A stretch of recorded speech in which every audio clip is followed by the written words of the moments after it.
guys can't get paid because they can't make it work with the cap. No. You can. You just don't want to. That's cap. That's cap. Y'all can work with the cap. Okay. Cap. No, I'm saying I'm agreeing. Like, you know. Oh, I got you. You missed it. Yeah, it's all the plane landed. The plane landed, man. It's all good. That's that wax museum part. Bro. For sure. They didn't have planes, man. Got to work with the cap. When I was born, they didn't have planes yet. I don't know. Wax museum, right, Edward? They didn't have planes, Steve. Oh my gosh. They were still on horse and buggy, bro. No, they were still using stones for wheels. Yo, they had the rock. They had the rock with the Fred Flintstone. Yeah, bro, etching and everything off of someone's back, bro. They're like, yo, let me write this down. Using some hard feet as the brakes to be driving away. Yo, can you imagine if Fred Flintstone kicked somebody with them hard feet? Son, I'm talking through a building. Hey, Fred Flintstone is kicking you through a building. For sure. And there's one dude, I know Velma freaking legs was just bro. Why you think messed Fred up. Flintstone was always so happy, bro? Wow. It was like 10 minutes from a very painful experience of doing something, bro. Something was hard on him, bro. Life was hard back then. Oh boy. Oh my god. Yo, for real, they beds were like slabs of stone. Like, can you imagine sleeping on G. Crazy. Like, no way. No way. Bro, I got a bad back and I got a $5,000 bed. Oh hell no. Nah. You be spending $5,000 on a reg. I see it. You get the $5,000 couch, $5,000 bed, man. Yeah. I need to get with your brokerage, man, because clearly man. You know what I mean? You know, you spoil yourself. You know what I mean? You only live once. YOLO. Yeah, I'm trying to get this Could TV, man. Could you remind Bruce that all things can be financed, bro? Everything could be financed. I feel you, man. I only pay a few things cash, like my car, pay cash and stuff like that. Pay stuff up front when I can, man. I don't like financing. People making money off me. You know we're not down. They told you it's 0% for 60 months. That's a hurry, bro. Cool, but if you could pay it off, I feel you. Yeah, get the 0% interest. Get them deals every time. Oh, I see zero. Like, I'm on the way. They got no interest on 0% interest. If you don't pay it off by the time, that's right, be like 28%. Boom. See, but that's why you plan to have it paid by the end. Yeah. Well, you want to know what the proper technique is, Bruce? Here's what you do. Man? You find out how long the financing is 0% before it goes to 28, right? Right. Just make the payments according to that amount, bro. Yeah, for sure. And just set it for auto pay and live life, bro. Dunsky. Because you already got it in your pocket. Yeah. You said you got it in your pocket. So put that joint in the joint. Put that joint in the account. Yeah, I'm trying to get this 98-inch TV, man. 98 inches is crazy. Pause. Like $1,700 though, man. It's a hell of a deal. I'm still trying to figure out the wall that this thing is going on, bro. I got what 77 a 77 inch. 70's crazy work, bro. That's but I'm like, for that price though, man. Watch sports on that. Anyway, in your living room though, Bruce. Yeah, man, on that wall. That's gonna be too big, bro. Pause. No, man. Yo, can't take that far from that wall. I know, man, but listen, for that price, I think you gotta do it, man. Bro, you gotta put that joint on the outside wall. You're gonna have to pace back and forth to see everything on the screen. Hey, Sneed, walking back and forth, bro. Sneed, he gonna have to run with Zay Flowers when he running routes. Did he catch it? Oh no, let me go run and see. Let me go run and see if he caught it. Like Stevie Wonder watching the game. All right, for real, we bugging out. All right, man, yo, real talk. Where you guys on this business of the Lions salary cap proves that you could pay if you want to almost $1 billion they got signing their last 8 guys. I mean, obviously, there's ways around the cap in forms of bonuses and forms of signing up front. I've seen the Kansas City Chiefs do it. I've seen the Philadelphia Eagles do it. Now I'm seeing the Detroit Lions do it. So when teams like Cincinnati Bengals or Cleveland Browns like to say that they don't have enough money or they're cheapskates, then you're legit cheapskates because these teams are obviously operating, paid the defensive end, paid the running back, paid the quarterback, paid the receiver, paid the tight end, they paid everybody. Y'all only paying 2 people, and you saying you broke. Yeah. What happened? Y'all all get the same cap. It's not like, the smaller market teams. Oh no, y'all only get 90 million to spend towards your cap. Everybody else, y'all get 250 million. No, that's not how it works. You all have the same cap. You operate under the same cap. So when you tell me that you've only paid 2 people, and all of a sudden y'all ain't got the money, you can't pay these guys, Jerry. Your team's worth 10 billion. You can't pay all. You couldn't pay Derrick Henry $6 million.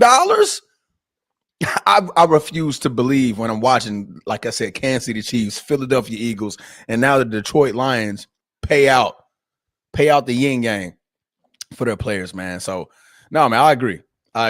Obviously, unfortunately, Green Bay don't have that problem. We always, figure out a way to be. Who's talking about Green Bay? Who's talking about Green Bay, bro? We talking about Detroit, so why not talk about winners? About Green Bay, he is. Yeah, why not talk about winners? I don't even know why you had to bring them up, but yeah, because you brought them up. I didn't bring them up. This topic is about Detroit. Yeah, how does that bring up Green Bay? Because we're their division. We'd rather talk about winners, right? Yeah. Imagine, talking about my bad, Sneed. Talking about the Browns when you got the Ravens and the Steelers in your division. You know what I mean? Well, I mean, real talk. The Steelers ain't shit, and the Ravens ain't shit this year either. Yeah, I'm just saying, as far as winning championships. What'd you say, Jay? Browns just quarter straight. Oh, me and Sneed been on the Browns all year about how just malpractice they're running that freaking franchise right now. It's tough. Yeah. There you go, Mr. Realist. All right, final quick hit. There, this is the longest quick hits ever. She loves Green Bay though. Hey, I'm not. Hey, she said, "I love me some love. I got nothing but love for you, baby." Here we go. Give him a reason to start singing, bro. Seriously. Right. You know he's always looking for that. All right. Last quick hit, y'all. Last quick hit. I wanted to bring this up because, as you see, we have a Laker topic later, which I'm definitely going to enjoy. But so here's the deal, right? So again, I was going through different things, sports topics and whatnot, and I saw this article come up on my MSN home feed, and it's entitled. This I thought was interesting. It said, Magic Johnson recalled being so upset after reading he couldn't score like Larry Bird. Quote, "I could do that, but that's not my role here," unquote. So basically what I wanted to do real quick, I just wanted to give a shout to Magic, the guy who I coincidentally mentioned earlier and Transformer mentioned as the guy I have as the second greatest player of all time behind Michael Jordan, of course. But I wanted to give a shout out to him because whenever I can, despite, my hatred for the Lakers, I always got to show love to Magic because I will be eternally grateful for what him and Bird did, for the league. I always talk about that, man. And I got so much respect for that. And as Transformer said, the guy is right there, arguably the greatest winner, like in sports history across a bevy of sports. So gotta give a shout out to Magic, man. And I just thought it was interesting that it just seemed like everything was so perfectly aligned with he and Magic in terms of how they were able to do the things that they were able to do and the greatness that he and Bird just, brought to the league and did. And so Magic said that early on, he read an article about how Larry Bird was a better scorer than him. And yeah, technically he was, but as we saw, when it came time to score, Magic could score. We know that. So I just thought it was interesting. Magic says, quote, "I think my legacy is defined by winning, and I've won at every level. And I didn't care about points. I didn't care about all that other stuff, man. I just tried to put my teammates in a position where they could be successful, and I understood what I had to do to win. So when I first walked into the Lakers, I already knew Jamal Wilkes, Norm Nixon, and Kareem were the scorers. So I said, hey, just feed them the basketball, do my thing, and I'm good," unquote. And so obviously, as we know, or for those of us who know basketball or quote unquote go to the Wax Museum, Magic Johnson won a championship as a rookie with all those guys. And also, if we remember, people thought he couldn't score. Larry Bird won Rookie of the Year. He was very upset about that, but Magic went out and scored 42 in the deciding Game 6 in the NBA Finals in 1980 against Dr. J, his idol, and the 76ers. So Magic clearly could score when he needed to, and shout outs to him for that. So I just thought it was a cool little thing to share, man. G, man, what are your thoughts on this? Just as a quick hit on, Magic being upset that when he read that, and obviously his competitive fire in nature with Bird and all that. Yeah, I really don't have any input on that one, Bruce. I don't know this neat thing. I think Magic's done a lot of things, as you said. Winning was one of them. And with his competitive nature, he played all 5 positions at any time. So not only could he defend, but also lock you down and score the ball. So that's all I got, bro. No doubt. Sneak. Magic Johnson's one of the most complete basketball players to ever play in league history. Agreed. The range he has for the game is incredible. Leadership, winning. I mean, he helped Kareem Abdul-Jabbar stay all-star caliber beyond his prime. Yeah. He helped guys who were good players be great players. He helped guys who were marginal players be good players. He lifted players up, and he did what the team required of him. Probably was well beyond his time for his basketball intellect. When you look at the league around him, very few guys that were like a coach on the floor. Right. Incredible vision. One of the most dynamic players to ever play. Sure. And a part of the ascension of the association. And actually, what the most disrespectful part of it is, he's not even discussed in the pantheon of great players. Like when you look at what they call the Mount Rushmores, that nobody puts him there. But like, it's hard, but he should be right there. Yeah, but it's about impact on the game. And actually, probably the most criminal thing is seeing how guys, you look at today's NBA, like nobody even looks to him as an inspiration. Nobody looks to him as how they build themselves or take elements of his game. It's like a lost art to have that. Like, we're hearing guys, the legacy players, come out now and talk about winning. But like, where's the modern NBA talking about winning? So like he's a breath of fresh air as he discusses these things. Sure. Because everybody was always asking, well, we don't know what things were like back then. We don't know what the old players, we only know that. Well, here he is telling you what it was like back then. So I mean, it's wonderful to hear him say these things, and I'm thankful to have that candor, and we're blessed to have him still around to kind of discuss these things, because his health has become an issue over the course of the years, and I'm just glad he's around to discuss these things. Yeah, man. Transformer. Oh man, it's Magic. For sure. It's Magic, man. I mean, what more do you say? He gave us one half of the greatest rivalry in basketball history. 5-time champion. I repeat, 5-time champion. I repeat, 5-time champion. I repeat, 5-time champion. I repeat, 5-time champion. Who you, Booker T? You know what I had to do. You know I had to do it. Five time. Right. For sure. Like you said, man, came in the league as a rookie, extended Kareem Abdul-Jabbar's career, won finals MVP in his rookie season. I mean, what more can you say? The man is literally, to this day, still winning championships in life, right? To this day, still winning championships, man. So, I mean, that's enough of that. Okay, moving. No, I'm joking. That instills that you're all about winning. You're all about winning. You only make winning decisions. Right? Every decision, anything he touches turns into gold for some odd reason. Like, the man is really magic. Really, really magic. That's not a pause, G. I think you pushing that one, bro. That's not a pause. Nah, he made age disappear. Touched magic. Magic. Jesus Christ. My bad, son. G's back, y'all.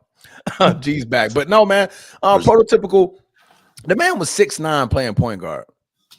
6'9" playing point guard. Not only did he do great at it, he became the best at it.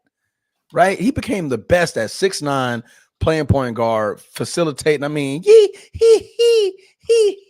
just made it look so beautiful Yeah. in the game of basketball, man. A true winner, true dedicated to the sport, dedicated to this craft. Yeah, man. Yeah, what more can you say? I think there's a about lot that. more you could say. We just don't have the time. We just don't, because this supposed to be a quick hit, and Yeah. this could be a whole segment. You already know how I am about About Magic, Magic. and I freaking hate it. But you already know how much respect I have for that guy. So Yeah. All right. Good stuff, guys. Good stuff. Let's let's get it. First topic. Here we go. Ja Morant. So yeah. I think, and I'm sure it's gonna sound like old man get off my lawn here, but I don't care. I'm really disturbed about how little so many of these cats, not all, but so many of these new cats seem to care about, respect, or be grateful for the position they've been put in order to, play a child's game, quote unquote, in order to live the dream that so many wish they could live, in order to make the money that these guys make, right? And, I'm not saying they didn't work hard to get to where they did, because obviously they did, right? Was less than 1%, just like football. It is less than 1% of guys who play high school are ever going to make the league, right? I think it's less than 0.5%. It's not many jobs. Is it 450 jobs in the NBA? So it's very difficult, to make it, right? And to see these guys get there, but then in my humble estimation to put yourself in a position where you're going to ruin it, it's just crazy to me. So Ja Morant we've been hearing the possibility of Ja Morant getting traded for about 1.5 years now, right? No, like 2 years, really, since the whole gun thing. Well, I think that was back in 2022. So it's been a minute. So it's kind of been, up and down on whether or not he'd get traded. And we'll go through the timeline of his issues. But recently he had a public clash with the coaches. I guess that's how it was worded. So the other night he had a poor performance versus the Lakers, 8 points on 3 of 14 shooting. And when they asked him about it after the game, instead of doing what the greats would do, I got to play better. I got to do a better job helping my team to win, blah, blah, right? Say the coach speak. That's all. But he's going to say, I don't know. Ask the coaches. According to them, probably don't play me, honestly. Like, why would you answer like that? You know what type of firestorm that's going to create to make that comment. Instead of just being a leader, being a great player and saying, you know what? I shot poorly. I didn't do enough to help my team win. And I'm going to work hard at doing better next game because the goal is to win, So, yeah. Let's start with you, man. Okay, I'm about to say, who you going to first? There's 3 options here. I know, right? I know. It's not just me and you, bro. Right. What do you think of right? What do you think of Ja's comments on this, man? Instead of just taking the responsibility as the leader and best player on the team, I think Ja want to get traded. Man, there's nothing in Memphis. I think he went out of there, man. It's probably getting suspended last year for something that everybody do, except not everybody, but walking around with a weapon in Memphis, right? I think he just went out of there, man. Honestly, I really do. Man, elite player like himself, 44-inch vertical, 6'2", probably a dunk on anything and anybody. He probably felt like in order for him to get a ring, he had to go somewhere else. It may just be a sour taste in their mouth, but kid is glitching. Kid is a phenomenal basketball player. I don't know why it's Definitely clutch, and I wouldn't stand on that run. They say he listed as 6'2", but I thought he was 6'3", but that's still crazy though. For that, yeah, I mean, he has. Oh, yeah. man. So, talent we haven't seen. Oh, we showing a play that didn't count. It was on the highlight reel. Oh, okay. I'm like that. That play didn't count. No, I didn't put it there, man. But go You ahead. got what they call bunnies or bounce. Bungees. Depending on where you're from. But go ahead, G. Go ahead, man. Okay, all right. Well, yeah, he is from Baltimore. Yeah. But yeah, man, I really think he just went out of there. I think he plays. He's a basketball player. We're not asking him to be accountable. Why would we want our players to be accountable for their behavior?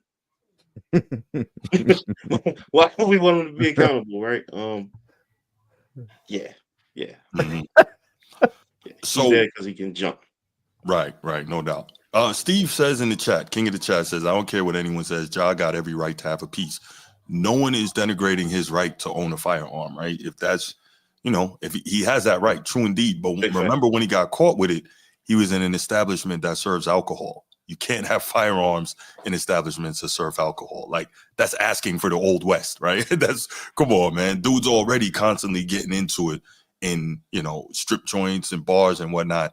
You add alcohol and firearms to the mix, it's not a good look. So nobody is denigrating his right to have a firearm. It's the environment. That's like saying, there's laws about, unless you're law enforcement, carrying a firearm onto a school campus, right? So, because you have a right to have a firearm, you should be able to just take it anywhere you want. No, that doesn't add up. Come on, you know better than that, Steve. Let's real quick before I get to Transformer and Sneed, let's run down a timeline of Ja Morant's missteps as a Grizzly. So 2022. Now we're getting to the important part. There you go. He has the first gun-related incident, and that's when he's in the nightclub in Denver, flashing the burner on Instagram Live. Okay, cool. NBA in May suspends him for 8 games for conduct detrimental to the league. No problem with that. 2023 in June, he has a second gun incident on social media. You would have thought he would have learned from the first one. Clearly, he didn't. In July of 2023, NBA issues a 25-game suspension to start the 2023-2024 season, which is basically saying, yo, you didn't learn, you dummy, like, get right. Then 2024, he returns from an injury, and he had the injury and the suspension. He comes back but struggles with consistency. And the Grizzlies missed the playoffs, and then you start to see kind of the tensions between him and the team. 2025, October, avoids team huddles and clashes with coaches during a loss to the Lakers. That's what we just talked about at the beginning of this segment. And in November, which is, well, today's the 2nd, so November just started. Now you see him publicly blaming the coaching staff in a post-game interview. And now you're seeing the trade speculations. And that was, I think he got suspended for a game for conduct detrimental to the team. Correct. Like, how many times you got to suspend somebody before you get them up out of there? And again, like, how about you just get right? But everybody's different. And different people have, I'll say the term, epiphanies at different times in their lives. So who knows? Sneed, your thoughts, man? You really want me to go and discuss this topic, huh? Uh-oh. I want to hear your thoughts, man. That's what you're here for. All right. So this guy, Ja Morant, that's a low IQ person. Seems that way. That's a combination of like low intellect, low aptitude, and bad decision making all bottled up into one. So you have a guy who clearly does not use his God-given abilities to think. Live streams him hanging out with pistols. Nobody does that. As much as G was right about people having pieces in Memphis, nobody live streaming being out there with pistols. It's just not a thing, right? So he does that. He does all these other things. Tell me you don't want accountability without telling me you don't want accountability by saying everything that he says in front of cameras and microphones. Repeatedly. Yeah. So he's screaming to people. Yeah. He's at the top of his lungs screaming, don't trust me with anything. You can't leave me around anything valuable. You see what I'm saying? Yeah. So I kind of took away from what Gino was saying about the wanting to be traded. You have made yourself an untradeable asset. Nobody will pay 90 cents on the dollar for you. Nobody will pay 60 cents on the dollar for you. You are untradeable until the risk reward ratio improves so much. People are paying 10 cents for the dollar on you. He is an untradeable asset because of the risk that comes with him. His salary demand is, like, if you just look at what he's getting paid for, he can get suspended any day for anything. If I'm an organization, I'm running away from Ja Morant. The Grizzlies just can't anymore. So when they paid him and these contracts are guaranteed, if anything, they're probably looking for a way to get out of him, but they can't. Yikes. Yo. Right. Hey, yo. I didn't even. Wow. That's a hell of a him, Sneed. Oh, my bad. I didn't even think about it like that. Oh, they're trying to get away from his contract. There you go, Sneed. Trying to get my bad. I wasn't even thinking like that. Yeah, so he's an untradeable asset. He has no value. You know, these are some of the things that I think people misunderstand about the league is in order to trade a player, like a trade has to work. There's like money and he makes a lot of money and the return is just isn't there. This is just all the way bad. And it's been on him. If he was a smart player, he would be playing nicely to try to get out of there. But see, he's too dense. It's not getting through. And nobody's advising him, telling him otherwise. I don't think. Maybe they are, and he's just not listening. But it doesn't seem that way. Yeah, I don't get it. 26-year-old multi-million-dollar player. Just imagine somebody drop millions and millions of dollars on your lap at 24. And you still in a place like Memphis where you gotta, stay strapped at all times, or you see people that's in your what's that young Dolph that got whacked, right? He was just at a place by himself without having a strap on him and got killed. So I think one part of me, would you live stream it though? Would you live stream it, Gino? I mean, what does that do when you live stream it? That tells everybody that's watching that I keep something on me. I mean, I'm not advocating for the way he's operating or conducting his business. But no, you were saying that other people would do it, and that like somebody who's 26 would do it. Why would you live stream it though? I just said it. So I thought when I saw him live streaming, that was for me. What I saw was like somebody that was afraid, and because they was afraid, they wanted to make sure everybody know they had a weapon. I think he got millions of dollars, man. He walking the street just like you and me. It's a little different when you're in certain places where the resources is low. Not saying that that's what's happening. I'm just putting up kind of logical explanations of why he might be operating his business the way he operates. Well, let me push back on that real quick, G. One, he's not walking the streets like you and me. You're a multi-freaking million. You got hundreds of millions of dollars contract. You're not walking the streets like you and me. You need something, you send somebody to get it. You don't need to be walking with burners. You got security. Like, you got the dough for all this. This is stupid. When you get that, I'm not saying you're stupid. I'm saying that type of mentality and that type of behavior is dumb, right? Because if you have the bread like that and you're on that level, take the proper steps to avoid that. You're not in these situations. How many players are on out of the hood? You don't need to be in the hood anymore. You don't need to behave like you're still there, okay? How many players on the Memphis Grizzlies roster? 15 on every roster. Where's the other 14 incidents like this? Exactly. That's crazy. It's not that's though. Crazy. Yeah, that's crazy. I think y'all missing my point, and y'all saying that I agree with his behavior. No. Nobody's saying no. that. We don't think that at all. No. I'm pushing back on your explanation of his behavior. I'm not saying you agree with it. But we see this all the time, though, man. People make mistakes. He's probably the villain.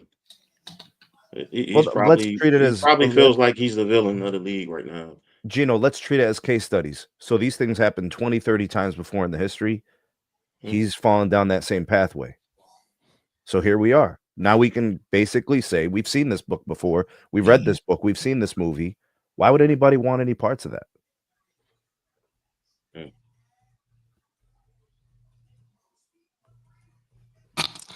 Oh, is it my turn now? Well, it might be the God. Okay, it might be ahead, some. Go ahead, bro. All right. As we all know, I'm from Memphis, Tennessee. Right. All right. I'm going to talk a little bit about my city and why this is just such a bad look. Not only are you repeatedly doing something that is deemed detrimental to the league, you have to remember you are a professional. When you are a professional, you're no longer a street cat. You're no longer a hood mogul. Well, you can be a hood mogul to an extent, right? Like an Allen Iverson, like a culture mogul. When you're a professional, you have to act to certain standards. When you're getting paid $100 million contract, there are certain protocol that you have to follow in order to honor that contract. In your contract in the CBA, they have rules, they have regulations. The NBA has rules, they have regulations. The commissioner has rules, they have regulations. Each team has their own rules and regulations. Yeah, there are morals clauses in the contract. Go ahead, brother. There's moral clauses in the contract. The way you could present that you carry a firearm is simple. Go to a safe environment. It's called a gun range, and present your firearm. That's a way you can show I got it on me. And you can also one up it because now you can show how accurate you are. Right? I know how to use it. You're doing this in Memphis. In 2024, Memphis had the highest violent crime rate among major U.S. cities with 2,500 crimes per 100,000 residents. You don't understand how bad of a look this is, John Morant? The city that I grew up in, the city that I love, is already under turmoil for being known as a violent city. When you mention Memphis to any other person who's never really been, the first thing they go is, whoa, you from Memphis? Oh, snap. Like that's the thing that they did. So now that you're doing that in the public eye, when you're not only viewed in Memphis, you're not only viewed in the States, now you're viewed across the country and the world. The world knows who Ja Morant is. And now you're in the same, you play for the same city that has this same type of stigma on them. It's a bad look, right? So not only are you now being detrimental to the NBA, now you're being detrimental to your own team. Why do you think people don't want to go to Memphis? Can I ask you something, Transformer? You just go with this. Does this change if he lives in a different city? Does his behavior change? Him, who he is, what he does. No, I'm gonna say this piece to that, to your response, Need. When he came to Memphis in his rookie season, did you hear from Ja Morant? Second season, did you hear from Ja Morant?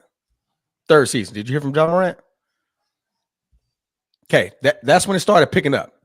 Why? He started hanging around the street cats in Memphis and adapted this behavior. But why? T. Morant, T. Morant? That's his father's name, right? Yeah. T. Morant. T. Morant lives in a nice house. He grew up in a nice home, suburban area. If you look at his high school pictures, man had on a clean uniform. You're looking spectacular. Played for a collegiate school, right?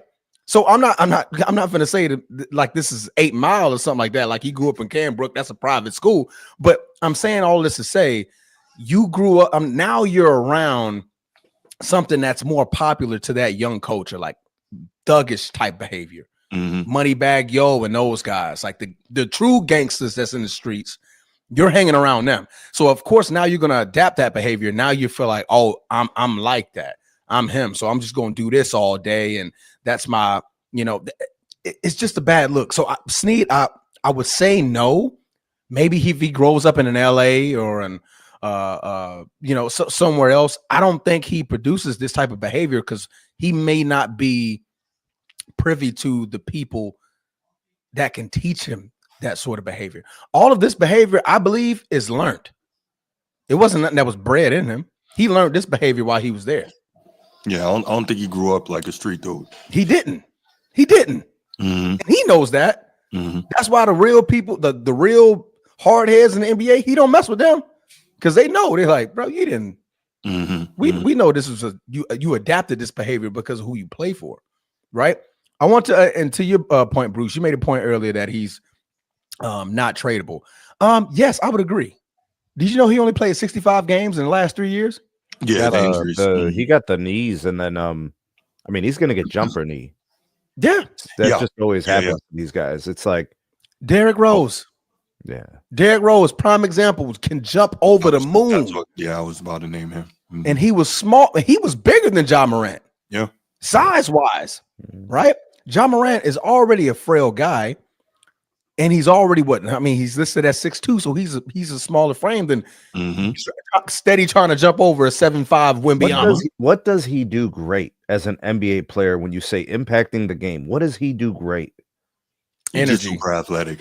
He's like a Russell Westbrook. But there's like 100 of those in the league, too. Bro. He clutch. He's clutch? Yeah, he does make. Yeah, he made. Yeah. Well, he hasn't been clutch in like 3 years. Because we haven't seen him. Well, I don't see him in the play. I don't have playoff moments. You take them off of Memphis, they don't make the playoffs or anything. I mean, I could say that about any other player who's on another team. It's not really unique, but like in terms of Ja Morant being clutch, I don't have playoff moments. What year is he in the league? 7. And they've had players coming in and out of there that they're trying to get like all these trades. They brought in talent. They've drafted guys. Jaren Jackson Jr. is all NBA. Yeah. Mhm.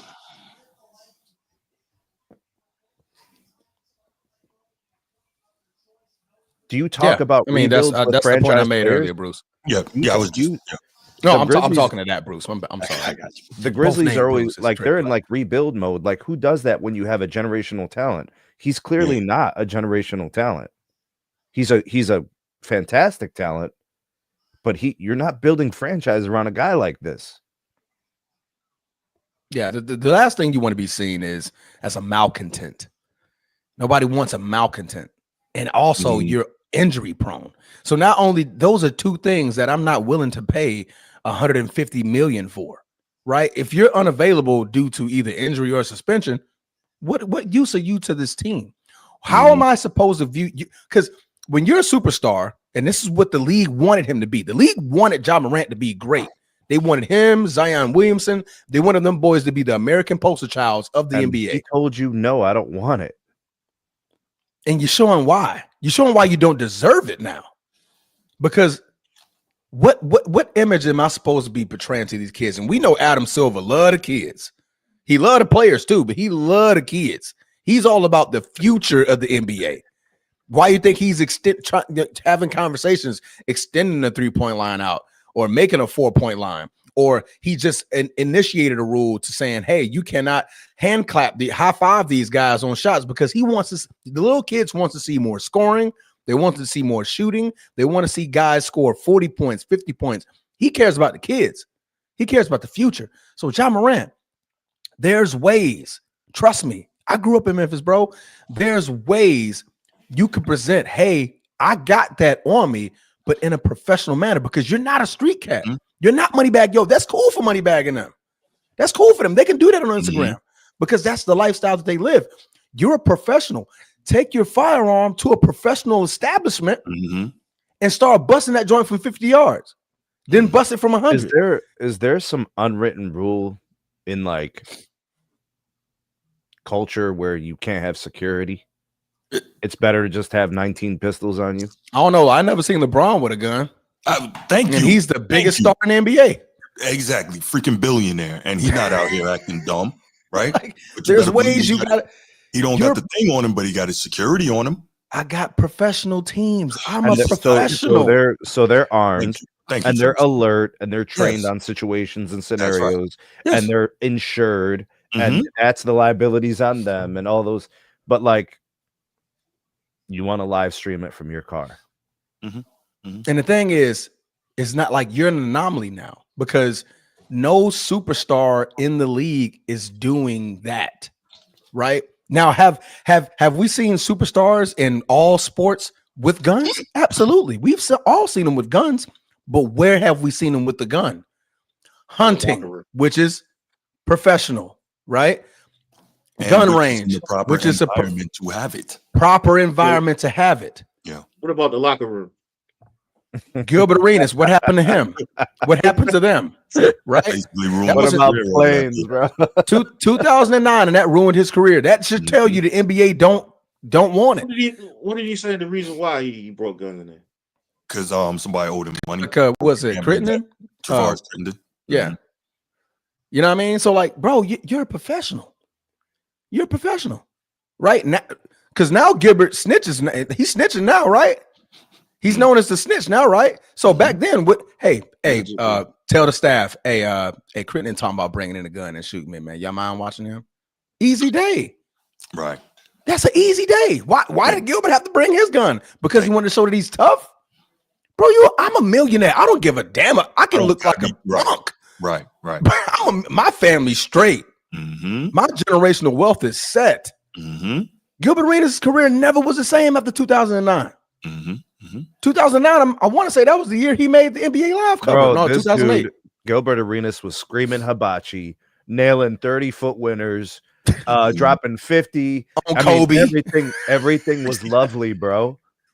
Everything. He was the first free throw hawk. He was the first free throw hawk. Well, free throw merchant. Yeah. But you know what I'm saying? Like, so, like, for Ja, man, and I said this over and over and over. It's about the people that's around you, right? It's about the people that's around you, and it's about getting yourself out of certain situations that you just don't need to be in. Right now, what you just presented to the world is that you don't want to be a leader of your team. Leaders of the team don't respond like that. Leaders of the team, and go ask the coach. I don't know. But Bench me. Transformer, what are the other franchises saying? This guy's got character issues. He's a follower. If they believe what you're saying, Transformer, and what you're saying is true, they're gonna say this guy is a follower. This guy ain't a leader. This guy has no accountability. What could I possibly want from a guy like this at $50 million a year? So that's why one of the main trade options they were talking about over the last couple of years was Miami, right? Although that seems counterintuitive, sending him to a place like Miami, right? But they were saying that Pat Riley's rule with an iron fist and his culture would probably get Ja Morant in line. That was kind of the idea there. And that's a bigger market, right? That's a bigger market, a lot more eyes. And like you said, you got a leader like Pat Riley, who's a championship winner. He's known for championships. For sure. He's known for a hard life culture in Miami. Yeah. Who's in Memphis that's tough neck as Pat? Nobody. Who's to say Pat Riley wants Ja Morant? Well, I'm just saying that was one of the teams that was brought up in possible trade discussion. He might not. Pat definitely don't want Ja. I think they were looking at Riley. Ja Morant could benefit from being in that environment. I think that's more what it was. Yeah.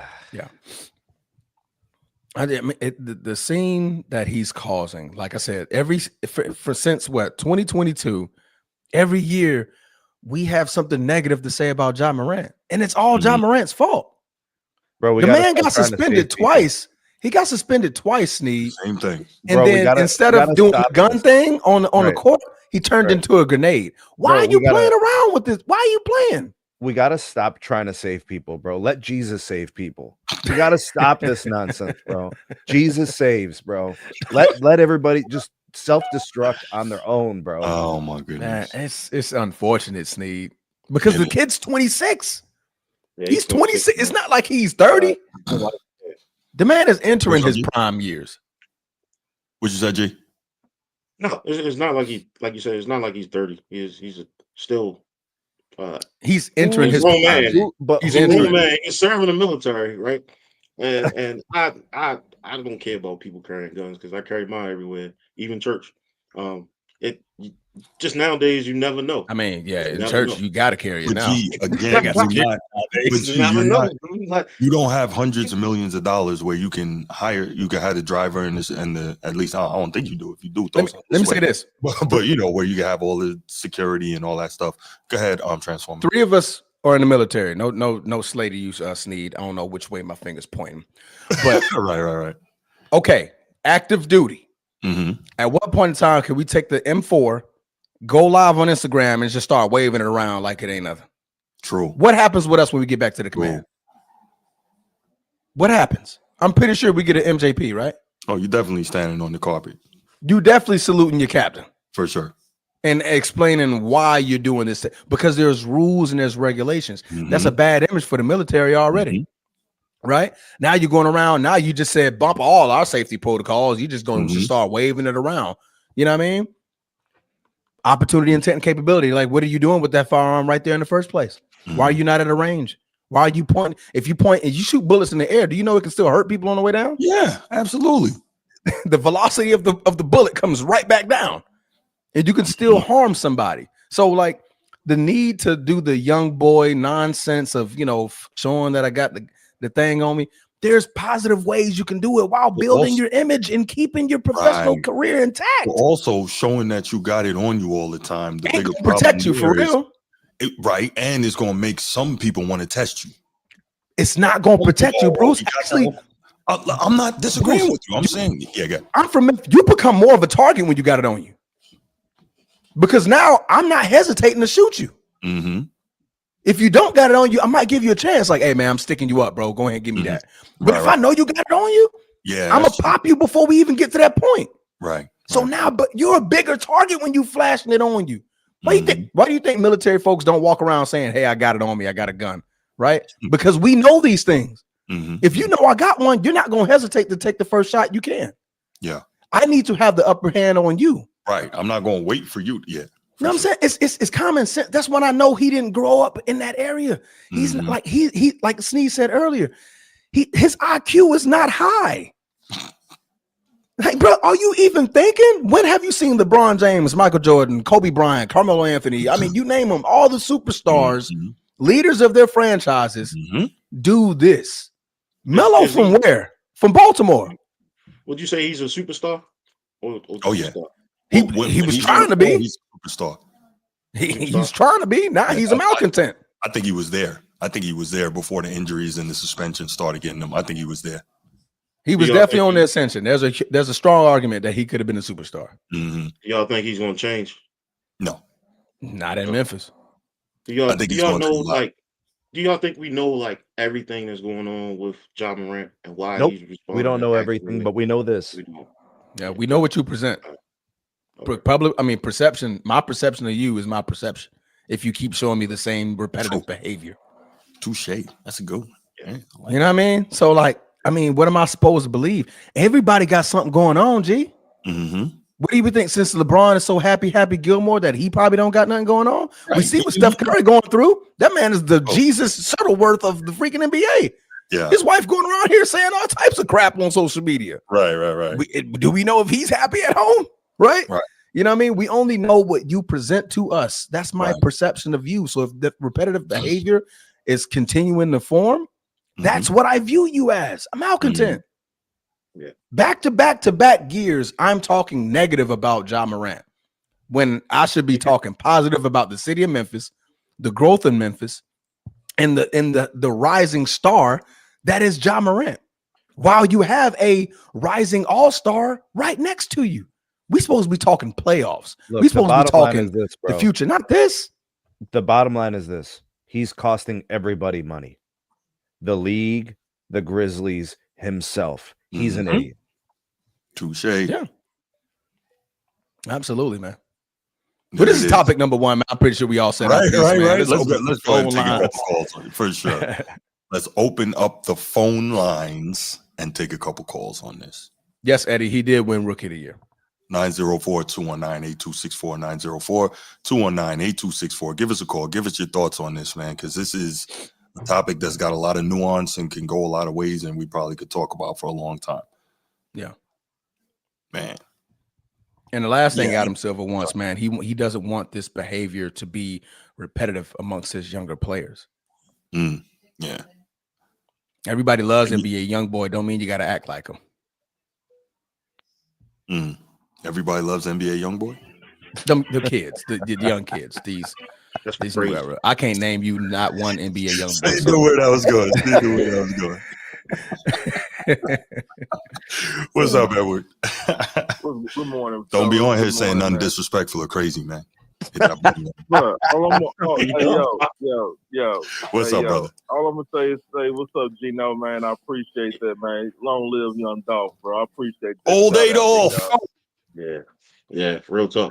Bruce. What? Now you just said don't say nothing crazy now. I didn't say nothing crazy. Is his name not Adolph? I didn't know that. You told me that. Nobody calls him Adolph but you. Yeah, because who in their right mind following 1942 would name their kid Adolf? Yo. Nobody's doing that, but go ahead. Anyway, man. So I agree with like everything what y'all guys are saying, especially my brother, man. It's very easy influence here, and like, man, this man grew up with, man, hey, a mom and dad in the house. No disrespect or nothing like that, but come on, man, like you doing all. No, this, we see where you're going. Yeah, absolutely, great point. You know what I'm saying, and then like you know what I'm saying, hey, and then you know these Memphis, man, it sucks, man. Me and my brother, we from there, but man, it's going down here straight up, man. And yo, Edward, can I interrupt you for a second? Oh my. No, listen, I'm about to be respectful. I promise you. Shout out to y'all, man. Y'all Memphis cats giving us a look into kind of how it is and how that affects people. And shout out to 8Ball because he said it. You know, Memphis 10 made a lot of buck wild. You know, he said that. So, and he's a Memphis legend. So I get where y'all are coming from. From the mound. There you go. But yeah, exactly. Orange Mound. You know, and you know, it's crazy about not to jump off topic. Yeah, you got people in Memphis, man, that envious of you. They had to leave Memphis to go to Texas and get their career jumped off. Mm. But that's another here or there. We talk about that. But and then, like I said, it's, rumors have it out there that the Grizzlies are moving to Nashville, and I don't blame them. Are they? Yeah, There's been talks, been reports out there. conversations about selling the team and moving them. Mm. Yeah, because they got the Titans up there, and they got a soccer team up there, and also they got the Nashville. It's a hockey team as well. So it'll be it's a good look because the city. I mean, Nashville is it's known, so it wouldn't be no issue. Then, but like I said, here, man, you got these YNs walking around here with Dracos and everything like that, broad daylight. Like literally, Sean, the military just had to come there. That's what we're in the news for. You know what I mean? Like, go ahead, bro. It's crazy. They still here. They still here. Oh, I thought they left. No, they still here, bro. They still here in Memphis, man. Like they the task force. I just saw they had like over 300 arrests and everything like that. Now, man, hey, if you got drive out tags, man, hey, they taking your car. Yeah. Not only if you don't have insurance, Nashville is not nearly as dangerous as Memphis, bro. I don't know where you from, Sean, but no. I never heard that before. It's not nearly as dangerous. No, I've not even close. I mean, the numbers show. We're from Memphis, bro. So we visited Nashville quite often. Mm-hmm. No, and then my brother lived in Nashville. He'll tell you, like, no, it's nowhere near. I've been in Nashville, bro. I see a lot of cowboy boots and country music. I mean, let me just say this here though. When it comes to that, when I lived up there, man, it's crime everywhere. Let's put it like that. Sure, but for sure. It's Memphis is just as known as world, it's worldwide. Like an identity, like a title in a way, right? Yeah. I remember when they used to talk about New Orleans like that. Yep. Or Milwaukee. Exactly. Around here, yep. Chicago, Chirac. Yeah. You know what I mean? So yeah. But yeah, no, Nashville is actually pretty nice though. I like Nashville. Yeah, but like when it comes to John, hey, better in Memphis. He has the talent. He's just just screwed up. I think this is right here. If they was winning, probably this behavior would not be as what it is now. So like if you win and you've been winning 20 games, 30 games, this would not be as a bigger issue. I mean, he got suspended for one game, but then also, like I said, the trade rumors. But what would he be a good fit at? Y'all said Miami. If they was willing to trade him. Mm-hmm. And I think we're more looking at that because we're saying like that structure from top down. Heat culture. Yeah, exactly. He should go to Toronto. Toronto? Yeah, probably can't be walking around with guns Toronto. in Canada. They're not having that. I don't know Canada's laws, so good luck. They're not. He should go to Toronto. I don't know about that, but I know though this is Tennessee, man. You can have you can carry a firearm on you. Mm-hmm. Same here. Yeah. So. Yeah. Is he top 5, top 10 point guard? You think he's a top 10 point guard in the league right now? When he's on the floor? Yeah. When he's on the floor. Okay. All right, I just want to make sure he's a relevant topic. That's all. Oh no, he is. Yeah. The thing, like we're talking a job because of his behavior. If they were winning and he wasn't being a malcontent, this whole conversation is flipped. We're talking about John Morant and the Grizzlies, and will they make it to the promised land? I think the top 5 teams in the West, right? So go ahead. I'm sorry, Bruce. No, you're good. Pardon me. I think the only problem is that he has, now he's got like multiple things on his document. Yeah. Right. So you got, this is not like this is the first one. You have multiple issues now and they're stacking up and he doesn't seem to get it. But Edward, you got anything else, man? No, man, that was it, man. I just have to call in, man. Got to rep, Memphis, man. So I have to make that little phone call. But man, let's keep the show rocking and rolling, get the likes and subscribe and stuff, please. Right. Absolutely. All right, brother. Yeah. All right, man. Yeah. One big thing about it is that this is where, as the veteran players, this is when the younger kids don't listen to the veteran players. Because the veteran players used to always say the same thing. Hey, bro, when you get in trouble, when you get back, bro, it's lay low, keep your mouth shut, play ball. Mm-hmm. Yeah. For sure. Bruce, what up? Hello, how y'all boys feeling this morning, man? Hey. What's going on, man? What's going on, Gino? How you feeling, brother? I'm good, bro. How about yourself? Always, always. What's going on, Steve? What up, brother? How are you? My man, Transformer. Always, brother. What's up, Facts? What's up, Facts? Here you go. Here you go. Hey, y'all, let me say this real quick. Bruce, you can rap, y'all. I told him to hit let the panel here one day when you get some time. Yeah. But That was a long time ago, brother. hey, one more thing. Go Indiana Jones, man. I'm anticipating this Pittsburgh game at 1. That's gonna be a good game. As far as Ja Morant, I think Ja Morant is a clown. He's doing stuff. He wasn't like this his first couple of years. I don't know if it's the influence of the city of Memphis, which I believe has a big part to do with it. Also, his inept father, who's walking around like he's Ja Morant homie instead of his father. Seeing all this shit go down, and he's waving guns on the internet. Understand what I'm saying? Me been in the streets for years now, a hardworking man. Guys in the street want to get out the streets. He's backwards. Right. He got $500 million. He want to be a street guy. Right. Hustling backwards. Crazy, bro. Yeah. I just believe he has a clown as far as that, and man, he need to get his attitude together and his behavior. He's looking like a clown like that out there. I don't think he literally think he's acting like a strong man. Okay. You might have the right to bear arms. Hey, all athletes have guns. I've seen athletes have gun collection, and that's the shooting range. But they don't go on social media. Right. 100 millionaire guys that's uber rich, that got families, waving guns, riding around like you're Memphis. You grew up in Memphis, bro. You're not no Memphis guy. You don't want no parts of that Memphis streets, bro. So I'm acting like that. Not true to believe Memphis has a big influence on his behavior, and I truly believe, can he make it in that city? It would take a strong coach, and some good vets that he probably will fall in line with. But do I see that happening? I don't know. And his father walking around like he's homeboy, condoning all the bullshit. You want to walk around with your entourage of rappers like you're a hip hop artist or something, like you from Memphis or something. He tell you, man, you guys don't want. Johnny grew up in the street. That's that Memphis influence. Stop acting like you from Memphis, bro. Right. You're not from Orange Mound, bro. For real. Bruce, can I ask you a question on something, man? Yeah, what's up, Bruce? So I agree with what you're saying wholeheartedly. So it's interesting. Right when I was about to ask you this, Edward came up with this in the chat. He says the thing is that his pops. He's asking, what can his father really do? Ja Morant is probably like, I pay your bills. Why are you talking?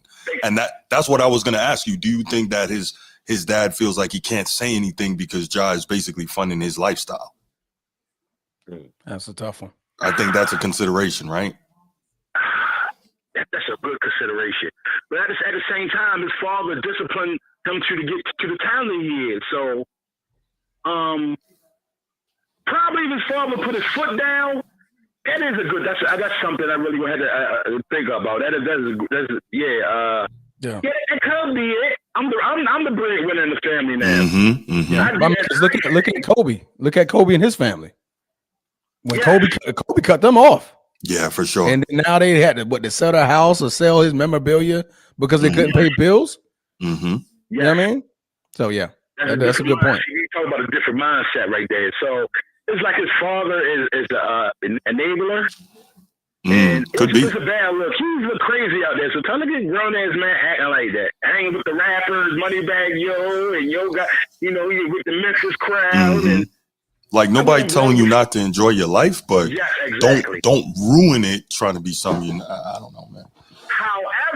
However, I disagree with Mr. Sneed talking about he don't have no trade value. You crazy. Ja Morant, he talking about he's not good. I don't think you say he's not good. You said something like he's not really. Do you see this? This kid is absolutely amazing on the basketball court. Is he a superstar? Yes. But his light is dim because of his behavior. He's a superstar. Let's not forget the injuries, Bruce. Let's not forget the injuries also. And I think, I don't want to speak for Snead, but I think those two factors are contributing to lessening his trade value. Is that where you were going with that, Snead? Because what's your best ability? I think people are Availability. I think people are misunderstanding No, I mean, what's happening in terms of the league. These guys are getting paid more. The risk is higher than it's ever been. Owners, GMs, these organizations need assurance. They are risk averse. You cannot continue to take risks, high risks on very little payout. He's not worth his salary. And worse than that is the fact that there's additional unnecessary risk that's associated with his behavior. He makes no sense at $50 million a year based on his ability and his personal conduct. He is a risk. This is American Gangster. This is Frank White with the stupid mink coat. Frank White. Shout out Frank White, man. I disagree. Hey, Frank Lucas. everyone's a risk when you trade for him, because anybody's susceptible to injury. Let me say something about this. John Morant is a terror. When he's healthy, John Morant is a terror on the basketball court. But you said just that said win no. before. No. Win. Oh, the playoffs, regular season, he's clutch. You can't check him one-on-one. He jumps off the gym. He give you 10 assists. You know what I'm saying? They win when he's healthy. I will say they haven't won anything big, but Memphis wins when they're healthy. To say he doesn't have no trade value, yes, he's a risk, but I feel like he's a risk worth taking. Now, the city he go to, Miami, nah. Hey, Bruce. Brucey, Good, brother. how did the Grizzlies do last year? Bounced. I think John was out last year, wasn't he? Do you remember when the Grizzlies were second in the West? Because I do. Yes, without John Morant, I think, wasn't he?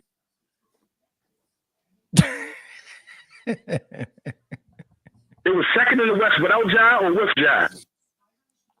Without him. Okay, so what does that say? I mean, okay, the team played well. I mean, okay, they still play well with him. So what difference does it make? But listen, I'm going to get off here. You can agree to disagree. I believe he has trade value, and he's super talented and when healthy, and he's an impact player. And I believe he's a superstar, but his light is dim because of his behavior. But I'll hit y'all boys back. Yeah. No doubt, man. Appreciate the call, Bruce. I need, It's a term that says I need somebody beauty. to tell me they're willing to pay this guy money to do these things. Sneed, I'm just about to help you out on that. Beauty is in the eyes of the beholder. That is true. Everybody has some sort of trade value. True. Whether it's a little bit or a lot. Got to be What you're saying tolerant. is exactly. No, I'm agreeing with what you're saying, but I'm saying in Bruce's eyes, he's saying beauty is in the eyes of the beholder. Somebody's dumb enough to trade. You just got to find the person. You got to find the team. You got to But find no the team GM. is Like, dumb enough I to need that trade- guy. But nobody's dumb enough to trade dollar for a dollar. They're all like, Pennies on a give me dollar for 40 sure. cents on the dollar. Right. Yeah, Nobody's pennies gonna on a give- dollar. So what can the Grizzlies do except put up the white flag and say, I submit to you here, 40, give me 40 cents on the dollar. Just take him. Yeah. That's 11 Aries. Oh, right. I'm like, don't do Is that. Kawhi even playing? Yes. He had Oh, he 30, is? Okay. 30 minutes the other night. Okay, shout out Kawhi Leonard, man. Finally back. He got Yeah. a court date coming up or So- something. Sometimes Kawhi? I believe. Oh yeah. Oh, for Kawhi that and thing. that whole scandal. Yeah, So wait, he's gonna actually have to go talk? That's gonna be interesting. that's the luck. He's gonna have an interpreter. I'm pretty sure he has a representative speaking for him. I know, right? But if he gets called up to the stand, they ask him questions, he's gonna I'm be a like, nice guy. "Just I a like to fun have guy." fun. Right. Yeah, just a funny guy. I do my job. I go play. Right. Did you know in 7 years, John Moran has only won one playoff series, Not good. and that was prior to all of the incidents that have taken place. Not good. 21 We're gonna to take this one 22 last call on season. the topic. Sean, what up? What's up, Bruce? What's up, guys? Maintaining, man. Cracking. Yeah, man, I wasn't being disrespectful on Nashville. I'm just saying, like, okay, come on, man. Like, you know, I know you guys live in like open carry states. You know, what I mean, I live in California, so you know, I mean, Like one of the strictest states. Right. You know, my philosophy is that you know, what I mean, if he is, you know, if he's not around in that territory, maybe he might actually grow. But I mean, I have a mixed bag with John Morant. I think he is. I think we all do. But you know, what I mean, I do believe that people do overly criticize him, but there's things that he does do that's his fault.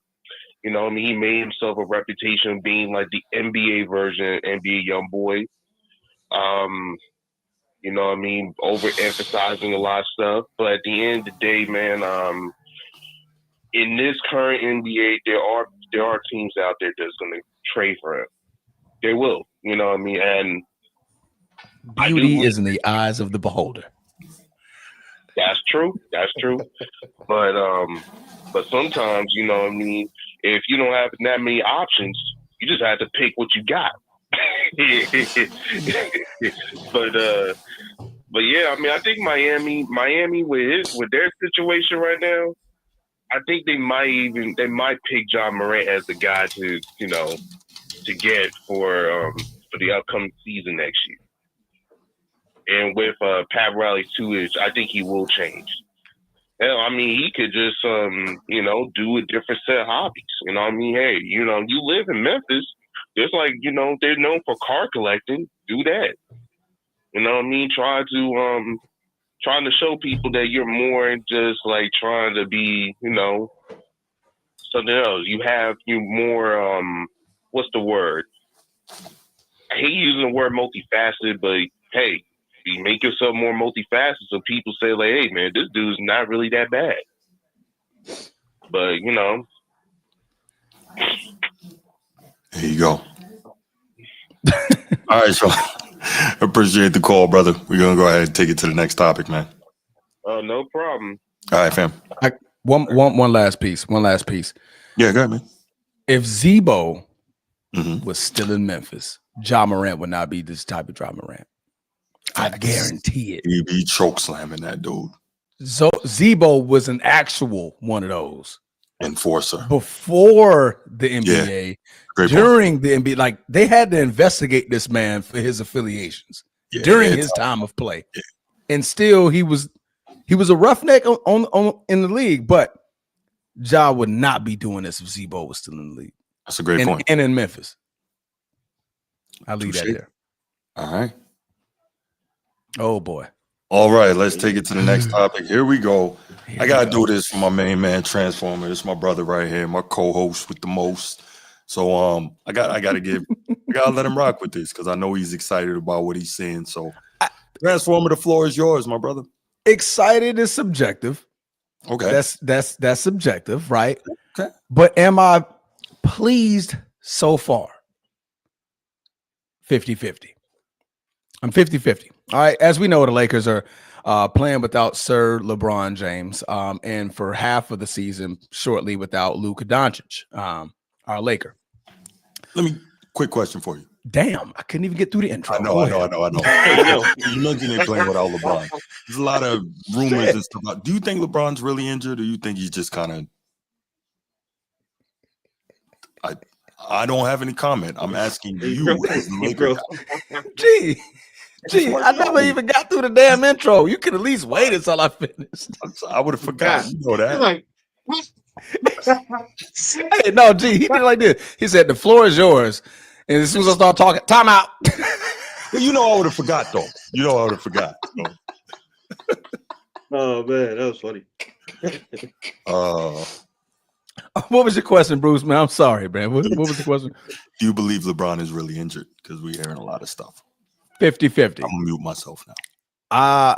Do I think he's injured to an extent where he needs to miss that amount of time? No. Do I believe has sciatica? I believe it because you got sciatica, but it don't put you out for that long. Without thinking, I believe I mentioned this to you like a couple of weeks ago. I was like during the injury when it was first announced.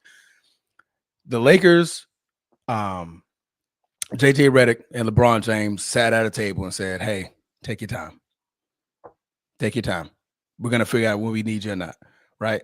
LeBron James, 41 years old. He's not the star that we once saw back in Cleveland, back in Miami, in his first maybe 2 or 3 years. And the Lakers, we kind of caught the bare end of his career, his prime, when it comes to his prowess of being the best superstar in the NBA.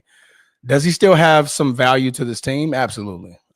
When he's on the floor, he can obviously see. I can't do my. How you doing all this when it's my turn to talk? Yeah, I'm gonna do this for you. Let me take this off so I can finish my freaking beginning. All right.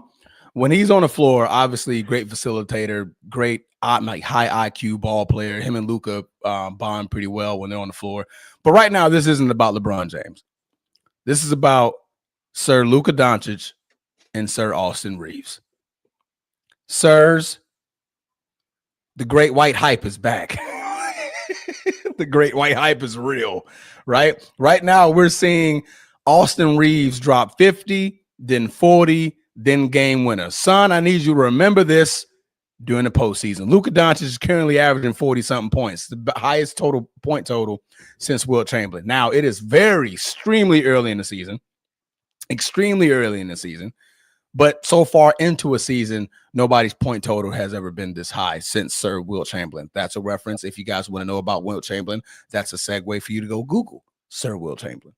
All right, go research Sir Wilt Chamberlain, and you'll realize that Wilt Chamberlain and Luka Doncic are two totally different people. But we're talking about a reference point of point total, and that is it. We're not talking about gameplay. We're not talking about style of play. We're not talking about the rebounds. We're not talking about the blocks, Sir Bruce. So I want you to calm down because you gave the face.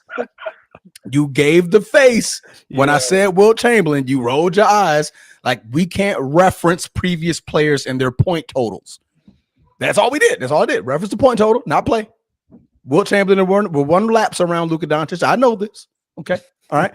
But the 50-50 part where I'm not so proud of my Lakers is the defense. Obviously, man, we can't hold dog water. All right. Obviously, we're needing these 40, 50-point scoring prowess games. And no, we're not doing this. I'm taking this down. I'm trying to talk. I'm trying to talk, man. Who is that? Micah? Tell Micah, chill, bro.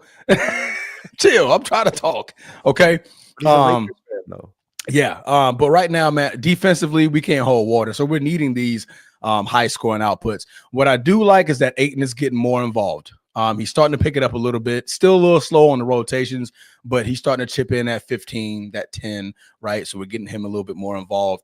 We're winning games without even our superstars, which is a highlight for JJ Redick. Can win games without those guys. Right now, it's a lot of figuring out what they can do with Luka and Austin Reeves as the 1 and 2. And then me personally, I feel you can insert LeBron anywhere and he can flourish, right? He's not exactly a Kevin Durant type of player, but the way LeBron James can help this team continue to move forward when he gets back is his ability to facilitate, the ability to him and Luka Doncic can yin yang the rotation. Like of course they're gonna start together, but then Bron hits the bench first, Luka plays, Luka hits the bench, Bron plays. You're gonna see a lot of that, I feel, with JJ Redick, because when we were having that short run last year, we saw a lot of that. We saw them bounce back and forth. We didn't see a lot of them on the court until the beginning of the game and then the end of the game where they were both on the court at the same time. Austin Reeves, man, like I said, Austin Reeves is balling out of control. Is this sustainable? Absolutely not. Right now, he's averaging more points than freaking MVP from last year, which is Shai Gilgeous-Alexander. Is he better than Shai? Absolutely not.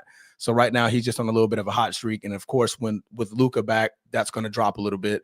But I do expect him to average anywhere between 20 to 25 this year. Because he can do that. He can go get a bucket. Again, remember it in the postseason. Remember, you can get a bucket in the postseason.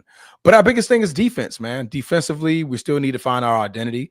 Rotations are still a little bit slow. I'm proud of Luka at least trying to play defense. Not a good defender by any means, but he's trying a little bit more. He came in the season relatively healthy, and it's looking good. Right now, we're 4-2. It's 6 games in the season. What's that? 76 games to go. It's a lot of season, a lot of ball left in the season, but I'm okay. I'm satisfied with what I'm seeing. And now, Bruce, you can unmute your mic.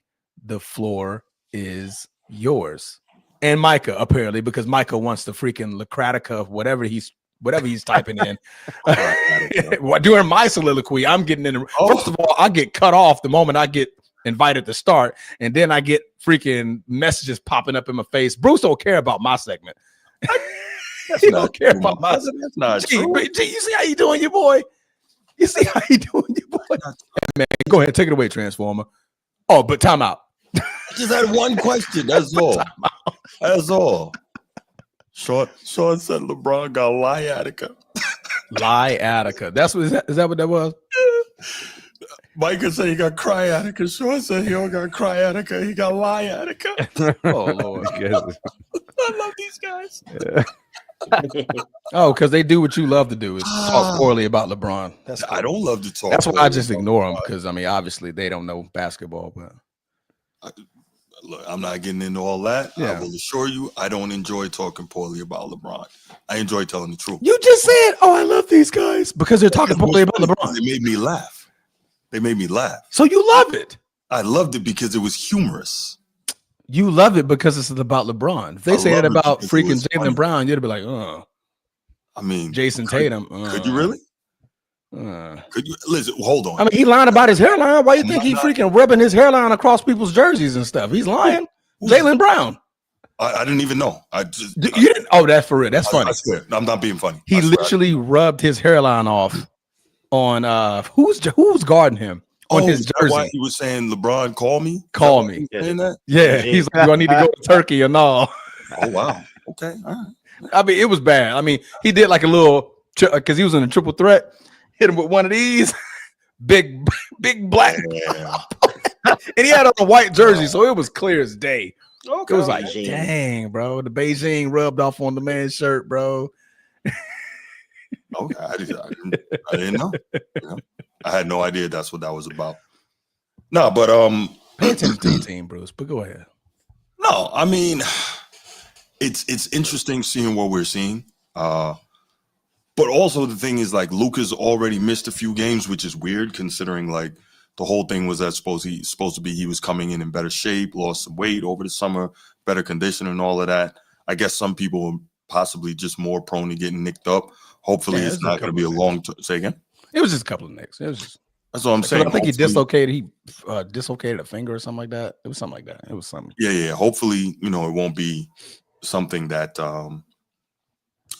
perpetuates throughout the season. But it is interesting. I want to see how it goes because obviously Austin Reeves can get his, and now we're seeing he can get other people theirs, right? Yeah. What do you have, like 15 assists the other night? That was impressive. I did not expect that. We knew he had a gun, and we knew he was ready to let it go at any given time. But Austin or Luka? Austin, Okay, gotcha. yeah. But to see him be able to 15 assists, like get guys to rock, I'm like, okay, that's cool. I like that. Well, I don't like it, but I think it's cool to see that because that was something that I hadn't really been aware of in his game before. So that's cool to see that part of his repertoire expanding. But I'll say it's also a thing where it doesn't seem like a natural fit with any of these three guys. It seems like a back and forth, or when you're out, I'll go off. When I'm out, you'll go off. So I want to see how close to seamless they can make it in terms of play. Well, I guess that's ridiculous, right? Because none of these dudes actually play real team basketball, right? LeBron is the king of it, playing the triple-double basketball. Luka is right there with him in terms of having to do everything, having to manipulate everything to get the stats or whatever, and that's the only way they can really effectively play.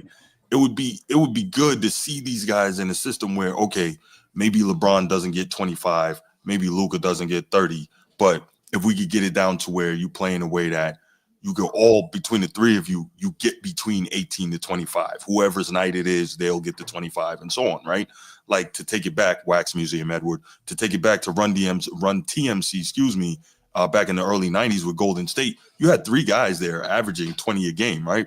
But it was within the flow, not, okay, your turn, my turn, your turn, my turn. It was within the flow of the game, right? Chris Mullin, Mitch Richmond, and Tim Hardaway Sr. For those of you who don't know who those guys are, go look them up. I'm telling you, you'll be Go to impressed. the Wax Museum. Check it out. Right. But anyway, the point is, I want to see if when Bron gets back, or even when Luka and Austin play together, if they're able to really kind of meld it and get more into a team flow with what they're able to do. Because I think that would help them. Obviously, I don't want the Lakers to have anything at all, but I think that would help them in terms of effectiveness, right? Because we see Austin getting his, we see Luka getting his, but yet the Lakers are still 15th overall in scoring offense, right? So I think, more of a system, more of a team game would help that. Yeah. But Lakers are also second in field goal percentage offense. So that's really good, right? And this is according to Fox Sports. So that's really good.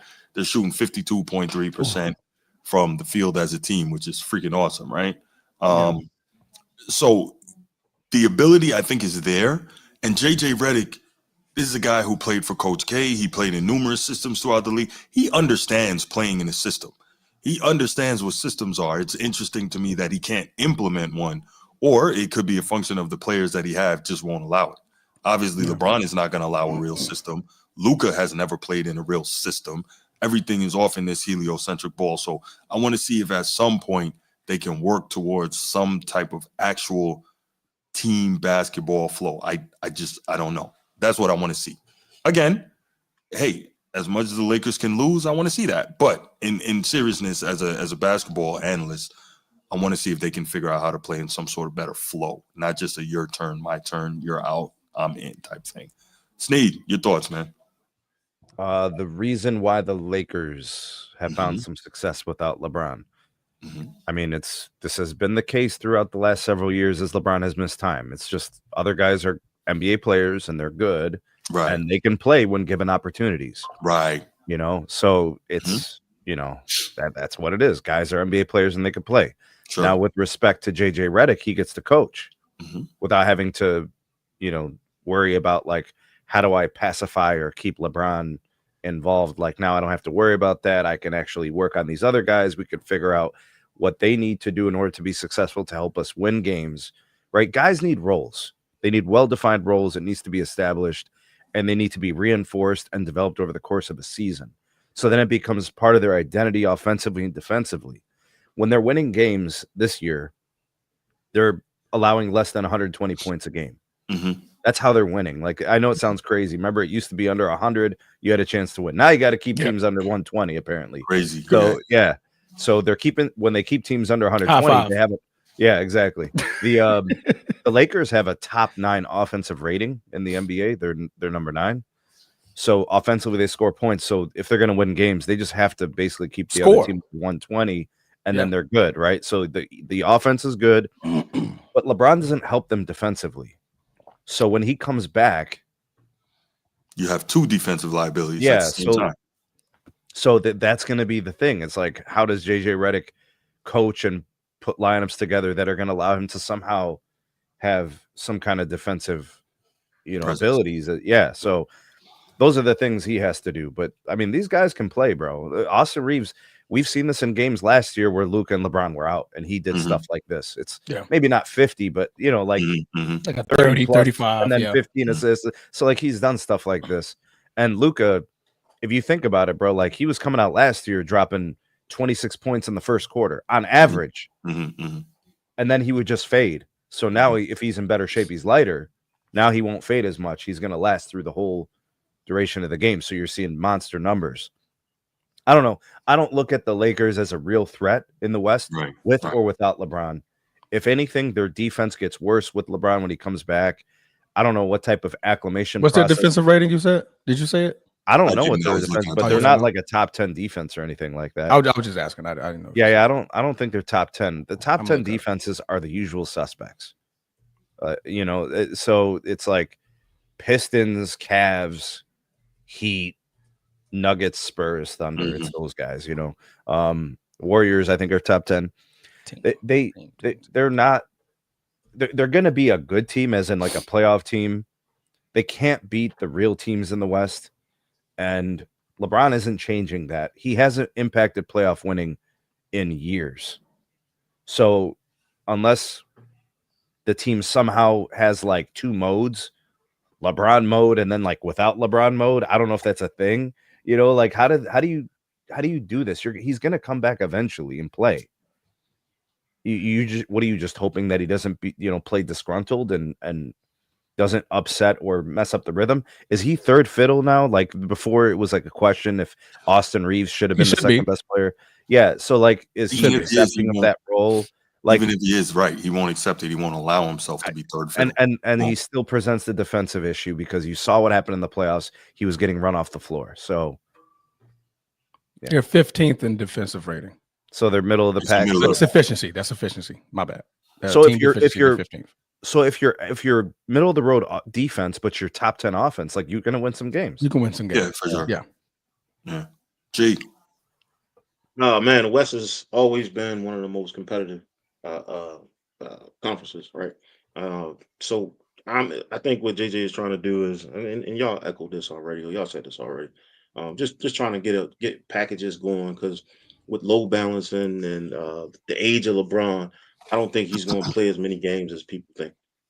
And so having an efficient team that can push y'all through those tough times, I think that's important. That's probably one of the biggest things on this list. He don't know how long he gonna have LeBron this year. Chemistry, I think for this run is like the biggest thing for y'all. Transform. I think if y'all can develop chemistry with all three big pieces on the board, and then you got DeAndre Ayton defending the rim, I think you guys are gonna be in good shape come playoff time. See y'all as like between 6 and 8 seed going into the playoffs. But it's still early, man. So it's really hard to say. But that's definitely, I think with Luka, he a toaster, man. He a toaster. A boy So I cook. think he gonna carry y'all. He gonna For carry y'all sure. through that West. It's gonna be a gauntlet, but I think he gonna be able to do it. Man. He look like he's in shape. But yeah, I don't know what's up with Brown, man. I think he's just aging. I wonder if he's gonna throw everybody to the corner. I mean, that's still a lot of ball left, I believe. Still a whole lot of ball left in LeBron, but Yeah. we'll see. What I So- like right now is that we're seeing life without LeBron. Yeah. We're seeing it. And that's what I think Mark Walters, my boy Marky, we talk all the time. Mark. My boy Marky Mark, you know what I mean? Yeah. We're seeing the life without, like, okay, what can this team do without LeBron? Mhm. Because next year, LeBron isn't on the contract. LeBron is a free agent, right? That frees up $52 million. I think we're looking at it right now like, hey, we got Luka and we got Austin, who can at any night give us 30 to 50. What other pieces can we add around him, around these two superstar and all-star, to make this team better? And I think that this is the right move. Regardless on, what was the intention of LeBron, JJ, and Mark when they sat at that table. This is a great move for them, because now we're seeing the future. This is the future of the Los Angeles Lakers that we're currently looking at right now. Is it good? It's good. It's decent right now. Like you said, they're 9th in offensive efficiency and they're 15th in defensive efficiency, right? Will that win you some games? Yes, absolutely. But does that make you a top tier playoff team? Not necessarily. I think we're definitely a key defender away from being in that discussion. Right now, who is our best defender that wears a Laker uniform? Nobody can answer it, right? I would say Vanderbilt is our best one. But the thing about Vanderbilt, he can't score.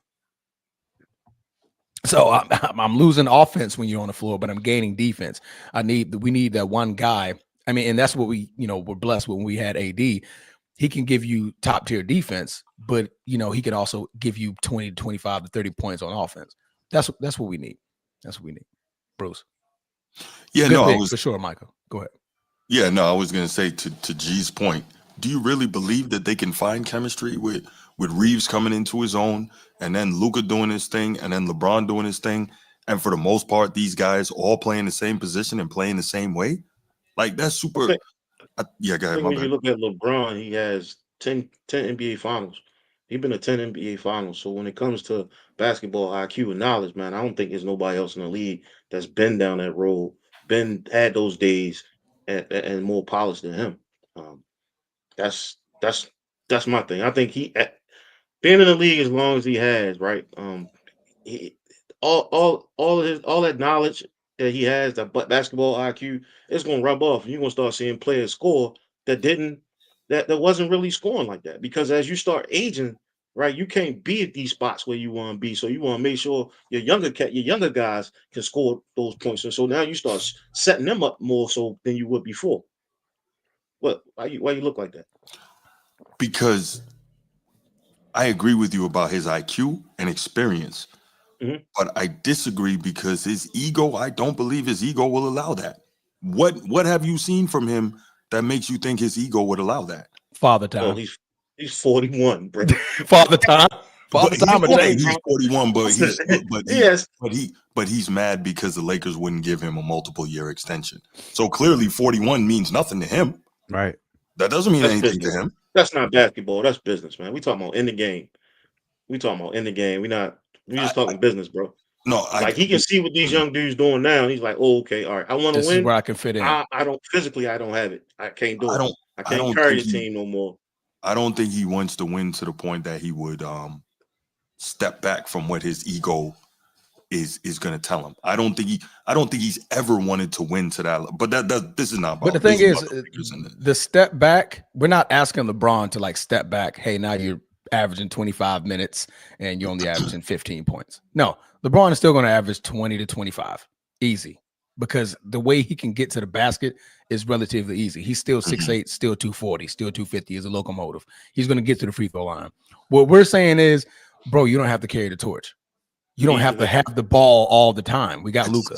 I just think that that's the way he has known how to play his whole basketball life. And I'm not saying he can't. Yeah. I'm saying for the most part, he won't.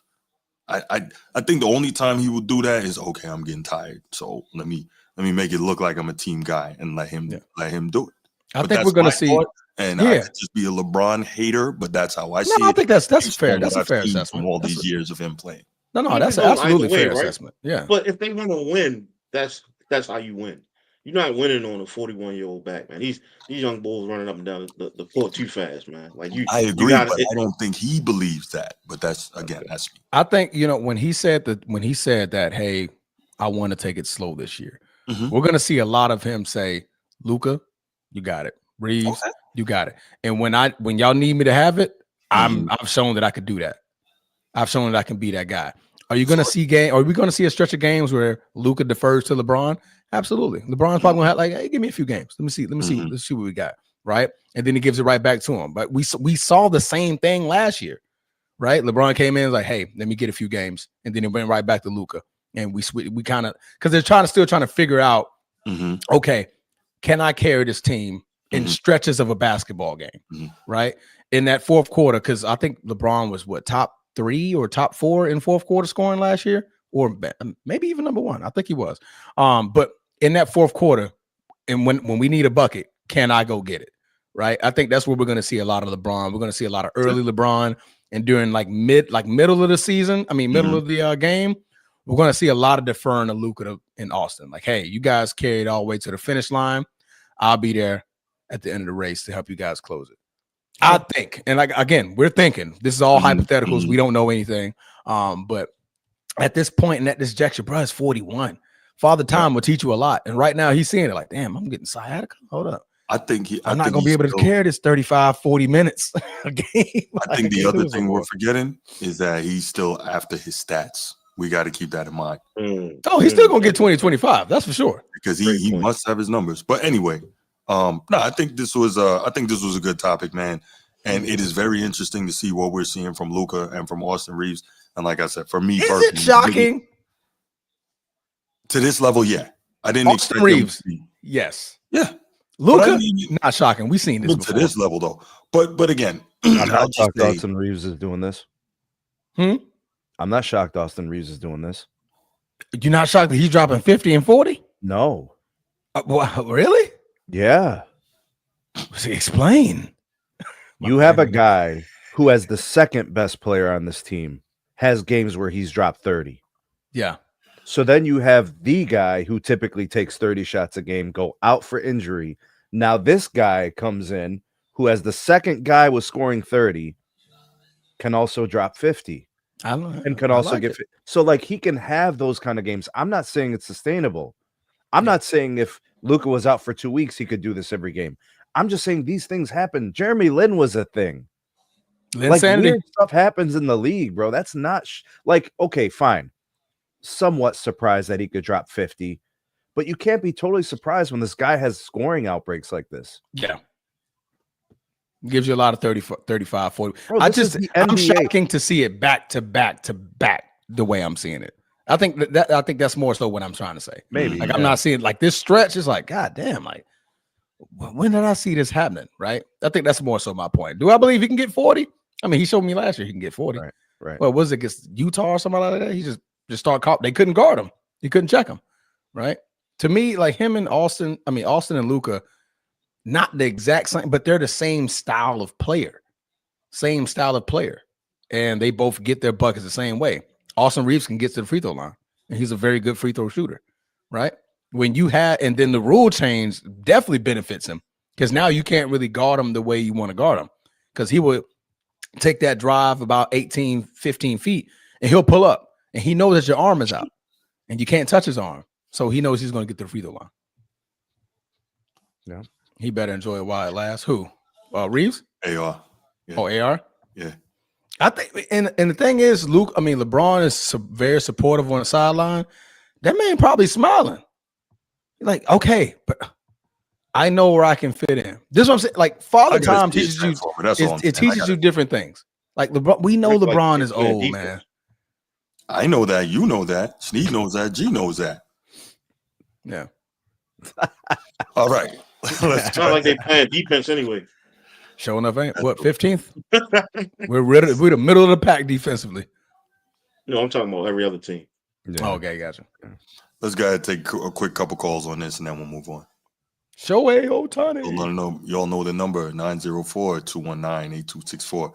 904-219-8264. Give us a shout. Give us your thoughts on what you're seeing from the Lakers minus LeBron. Yo, shout out to Mark Walter. Just keeps winning World Series, bro. Shout out to Mark. Well, Mark, can he get it? Can he get it in both sports this year? That dude's man of the year, bro. He bought the Lakers. He's winning championships with the Dodgers. He's just all over the damn place. Hey, man, the way he turned the Dodgers around, I can't wait for him to turn the Lakers around. Ooh. What's up, Sean? What's going on, man? What's up, Bruce? What's going on, man? Yeah, the Lakers are playing better Wild, and also even though it's 6 games, they proved they don't really need him to be on the floor like that. Mm-hmm. He might as well stay in the bench.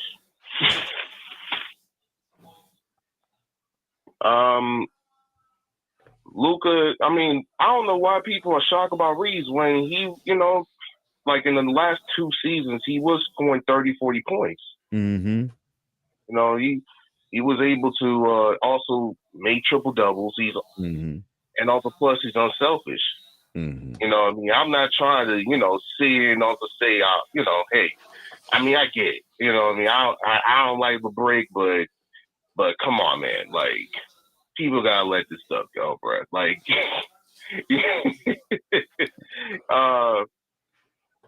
LeBron is just not playing not because of the whole injuries, because he's trying to be petty and try to act like, hey man, I'm worth more than 52 mil. You should give me the extension. And he just wanted the team to fail. He just wants the team to fail. He feels like that, hey, the problem is always him and not with the Lakers. But we're 4-2. Again, we're gonna come into the next game and hopefully win some more. That's all. I don't agree because now we're being contradictive. Because now we're playing both sides. Because I'm pointing at Bruce here with this one. Give me a second here, Sean. Because on one hand we say he's being selfish, but don't you think he would care about the success of the Lakers if now he's the voice on the sideline in the meetings, holding these meetings? So don't you think that he would like, okay, now I need y'all to win because I'm giving more input on the game? So which one is it? Micah, Mr. Transformer, man, I'm just going to be honest here. I haven't seen LeBron James being the voice leader of the Lakers ever since the season, man. He has it's been reported. Cool. Huh? I'm just saying it's been reported. I'm just going by what they say. What they give me is what they give me. So is LeBron, does he care or does he not care? Which one is it? Me personally, he doesn't care. He just look like he cares, man. So that's an opinion based. That's not factual based. Got it. Hey, man, it's like for me, like if I see on the news saying that such and such is donating for kids, but on the other hand, he actually he actually not donating for kids. He actually purchasing something just in order as a cover up. That you know what I mean? Yeah, the news could say that this is news based, but the other way, you know what I mean? The truth lies right there. You know, like my question is, where are you seeing this truth? If all you're seeing is reports of him, he's now speaking with the coaches on what the team can do next, how the team could do plays and stuff like that. So where are you getting your information to end at your conclusion of that he doesn't care? All right, when he's on the bench, he's not out here huddling with the team. He's just sitting there on the sideline and just looking around, or either talking to his son or talking to Luka or whatsoever. And also, like, the only time that he actually is giving them support is when they were scoring 40, 50 points.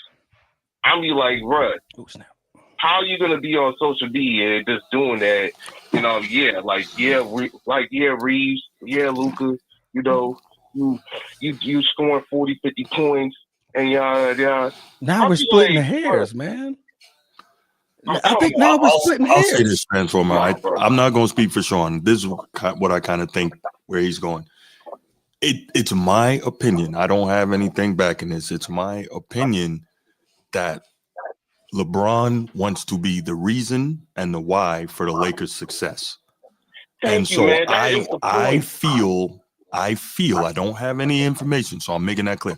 I feel, just based on what I've seen, that he's not going to be that concerned if the Lakers don't have success when he's not on the floor. That's my thought. But now that he's like I'm saying, he's doing the things, because when we look at other superstars and other greats and other all-stars, captains of their team, so to say, when they're on the sideline, isn't this what we want to see? We want to see them still involved in the meeting, still involved in the game plan, still giving pointers, talking to Luka, talking to the superstars. I don't need to be one of the young guys jumping around, hooping and hollering because you're scoring points. You know what I mean? You got to LeBron's mind frame is I'm going to be a future owner. Transformer, you believe those reports about him helping or whatever? Yeah, I mean, I can only go by the information that you give me. I know, but the reason why I don't believe is because he took the photos at the Clippers facility.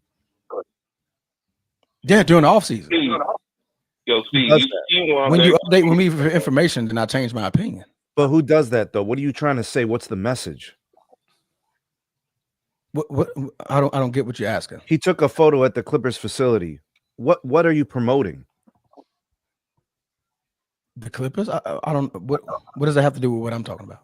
Name an LA Clipper that ever took a photo, or name an LA Laker who ever took a photo at the Clippers facility. Can't name one. Why would I think he's trying to help the team after an offseason in which there was turmoil about his contract? Because now that he's under contract, he needs to show that I can still try to be a winner. Because if he's selfish, then he still wants his team to succeed. I'm not evaluating whether he's selfish or not. I'm just saying what he's been doing, and then like these reports about him helping the team. It doesn't add. It doesn't. But you're talking pre-contract and post-contract. You know, you're always gonna catch riffraff. I'm just talking about history being the best predictor of the future and the current, what's in front of me. Got it. Okay. Thanks for the call, Sean. Appreciate you, man. Sorry, we got a little sidetracked there with you on the line, but appreciate the call. Let's go ahead, guys, and move on. I still don't know what's going on, but it's fine. I was sitting here listening. We happy to have you back, G. Okay, this is the next one you might enjoy. Let's go to the next topic. Oh, man. Okay, so this is one that interested me. Normally, I don't talk college football on this show because we have the college football show on Tuesday night, but I had a couple of very interesting stories that I wanted to get you guys' thoughts on. The first one, obviously, we see the Colorado Buffaloes sinking. And what's that? What? I'm just saying, This could get ugly. Could it? Yeah. You know, just like LeBron got LeBronites, man. You know, them Sanders, that Deion got them boys too. Sure do. They might come out the woodwork. Right. No, that's a great point. So, all right. So, Coach Prime, Deion Sanders, took over as Colorado's head coach in 2023. You remember it was a huge deal when he came in there. He first addressed the team. A lot of y'all not going to make it, and talking about, I'm bringing my luggage with me, and my luggage is Louis, and blah, blah, blah. Obviously, brought Travis Hunter, Shadir Sanders, brought in a bunch of transfers, etc.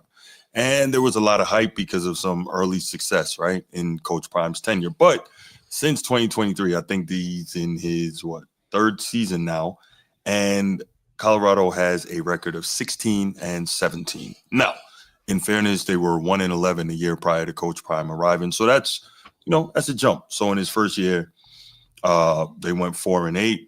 Last year, they went 9-4, which was another really big jump. They played in the Alamo Bowl. They did not win. I think they got smacked around by BYU, if I'm not mistaken. But he did have the Heisman Trophy winner in Travis Hunter. So shout out to Coach Prime for facilitating that. This year, Colorado is 3-5, and they have suffered back-to-back blowout losses in which they have given up 50 or more points. 53-7 yesterday to Arizona, 52-17 to BYU last week. So now we're getting to the point. A lot of people thought, okay, he's going to turn this program around, So I guess now we're getting to a major question a lot of people don't want to ask. Is Coach Prime made for Power 4 college football? Is he that guy, right? A lot of bluster, a lot of confidence, a lot of talk, etc. Not mad at that, right? That's been him. That's been his personality. That's part of what has allowed him to have tremendous success at everything he's done in his whole life. But this is a different ball game, right? So now you're wondering, okay, will he be back next year? Because I don't think they're going to fire him now. He has brought a lot of money to the Boulder environment. He has brought a lot of money to University of Colorado, whether it's merch, whether it's a whole bunch of new enrollees, new applicants, etc. And that's not just, top recruits. Athletically, that's athletically, right? And he has gotten a couple of recruits there. But the question is, can he get this program to where they want it to be? Obviously, again, 9-4 last year. This year, they might not win 4 games, and this year they are looking terrible. So before we get into some of the numbers and all that stuff, man, I want to get you guys' thoughts. G, I know that you're a fan of this guy and a fan of what he was doing in Colorado. So definitely want to hear from you on this first, man. Yeah, I think there's no room to rebuild, right? But he lost a QB1. He lost wide receivers. Travis, he lost all of his stars last year. And so you gotta get him back some grace. Like you said, bringing in, they was able to raise the ticket prices to 100% increase. And so when I think about everything that Coach Prime is going through health wise and such, it's sad that this is even like people even talking about this right now, because he gave them something that they haven't seen in Colorado in a long time. Win wise and popularity. So I think what he does for the young men in his locker room isn't always easily duplicated across different college programs. With the changes in the rules and the transfer portal, which he had great success previously with it, bringing most of his players from Jackson State to Colorado. I just you're gonna have a bad year here and there, but to say that his job is in jeopardy, man, I don't think that's the case. Well, just to push back a little bit, he's not even 500 since he's been there, right? He's had one good year so far. This one, he's unlikely to make 500 this year. We'll find out if he does, but I'm not going to say his job is in jeopardy after this year. No. I think another bad year next year, his job will be in jeopardy. And I think at that point, Colorado will be more willing to cut ties with him because he will have put some sort of infrastructure in place and the buyout will be lower after next season. But I think that we can't just – this is a results-oriented business at the end of the day. Yeah, the money is important and everything that he has brought to Colorado is huge, but it's a result-oriented business. And, this Power 4 college football is a real big thing. And it's not like, he's in the SEC or the Big Ten. He's in the Big 12, which has some good teams, but isn't murderer's row in terms of, what you deal with. Yeah, this year Texas Tech is better.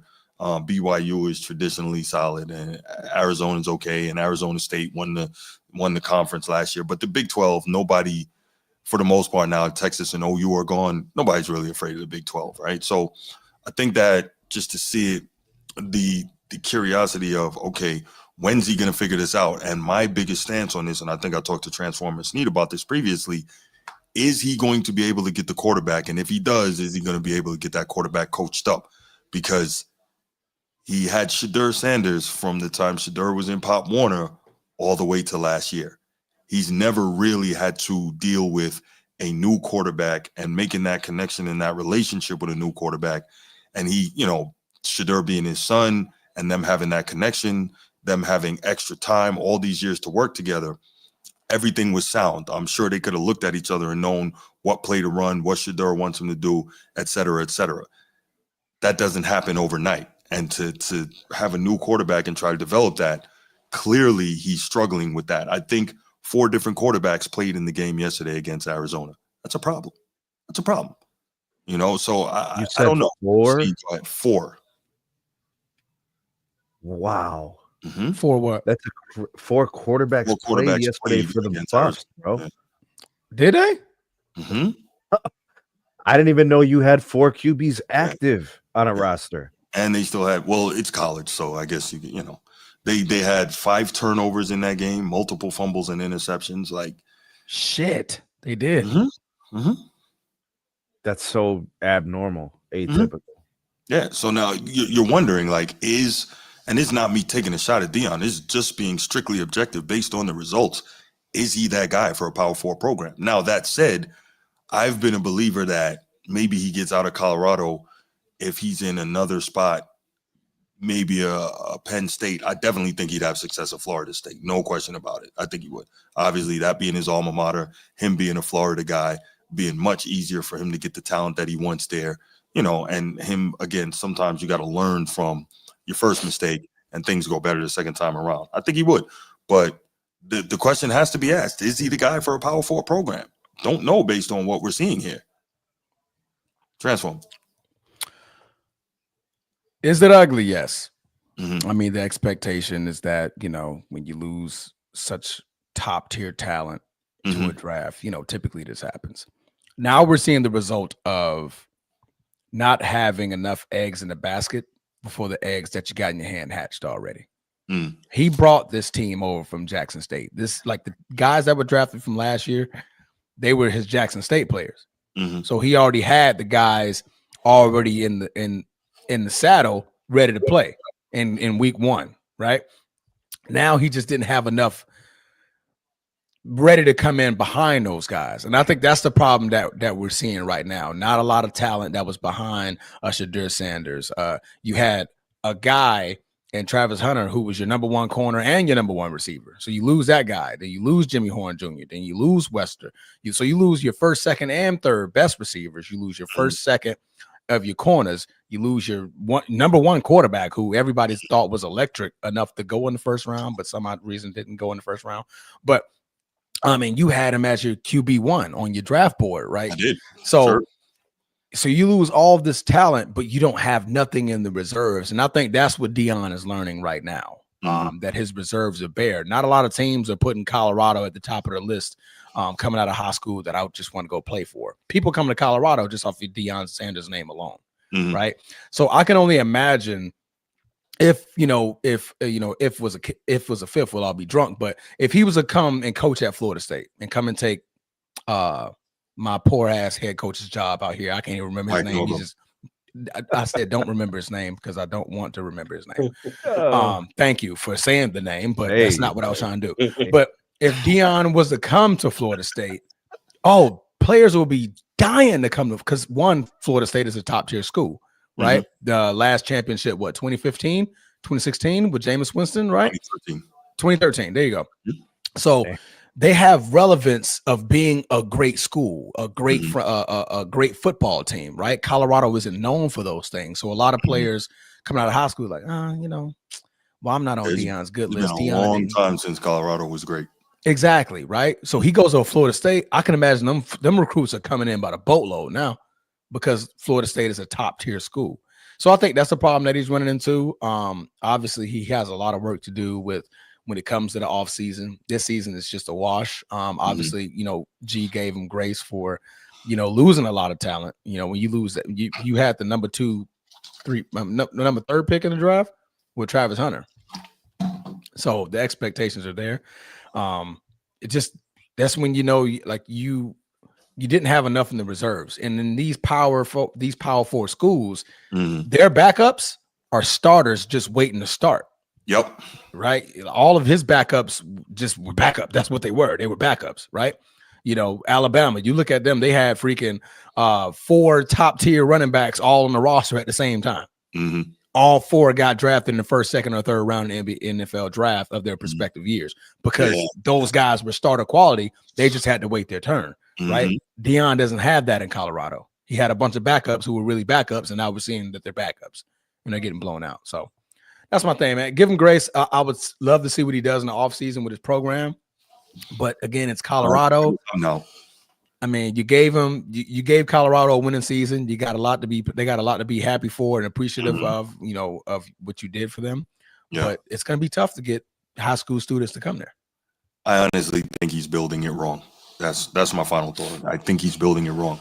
Obviously, quarterback is super important in modern football, college or pro and high school. You need the quarterback. But the quickest, I think, and the smartest way to build a program is from the trenches. How many times do we talk about what Daniel Jones, Indiana Jones is doing? Oh, turn around and hand the football? Hand it off, right. Yeah. So if you'll never hear me not say this, if you build a culture of running the ball and being tough on the offensive and defensive lines, you're not going to win a championship right away, but you will quickly be viable. Then from there, you can get the quarterback. There, you can pull in the receivers. If you do it that way, you'll be all right. And that is the smartest way to build a program because you might not get that quarterback out of the gate or those explosive receivers. But you can, if you build it from the trenches, being physical, you can win a lot of games. And then you run the ball, you can win games. Yeah. And then you can get those other guys. That's my thought. I think he's building it wrong. But when you had a Shedeur, I get it. Like you weren't going to go away. You had a Travis Hunter, yeah. Right. You weren't going to go away from that to do it the opposite way. So I get it. So let's go ahead. Let's take a couple calls on this. Then we'll get to the final topic and get you guys out of here so you can enjoy the NFL on a Green Bay at 1 o'clock. Boy, let's go. Go Pat, go, baby. Woo! There's only 1.5 greens I want to hear you talk about. 1.5, okay? You know what? Hey, hold that thought real quick, Bruce. Well, it's just ass to belt. Ass to belt. Man, that's all I wanted to show, man. That's not the green that I want to hear you talk. I'm so tired of that. I want to hear you talking. Transform, that was funny as hell. By the way, it was funny. I watched the whole video. It was like, it was. I didn't know you had the Henny tree. Like this dude's sick. Yeah. For sure. I said, man, this guy.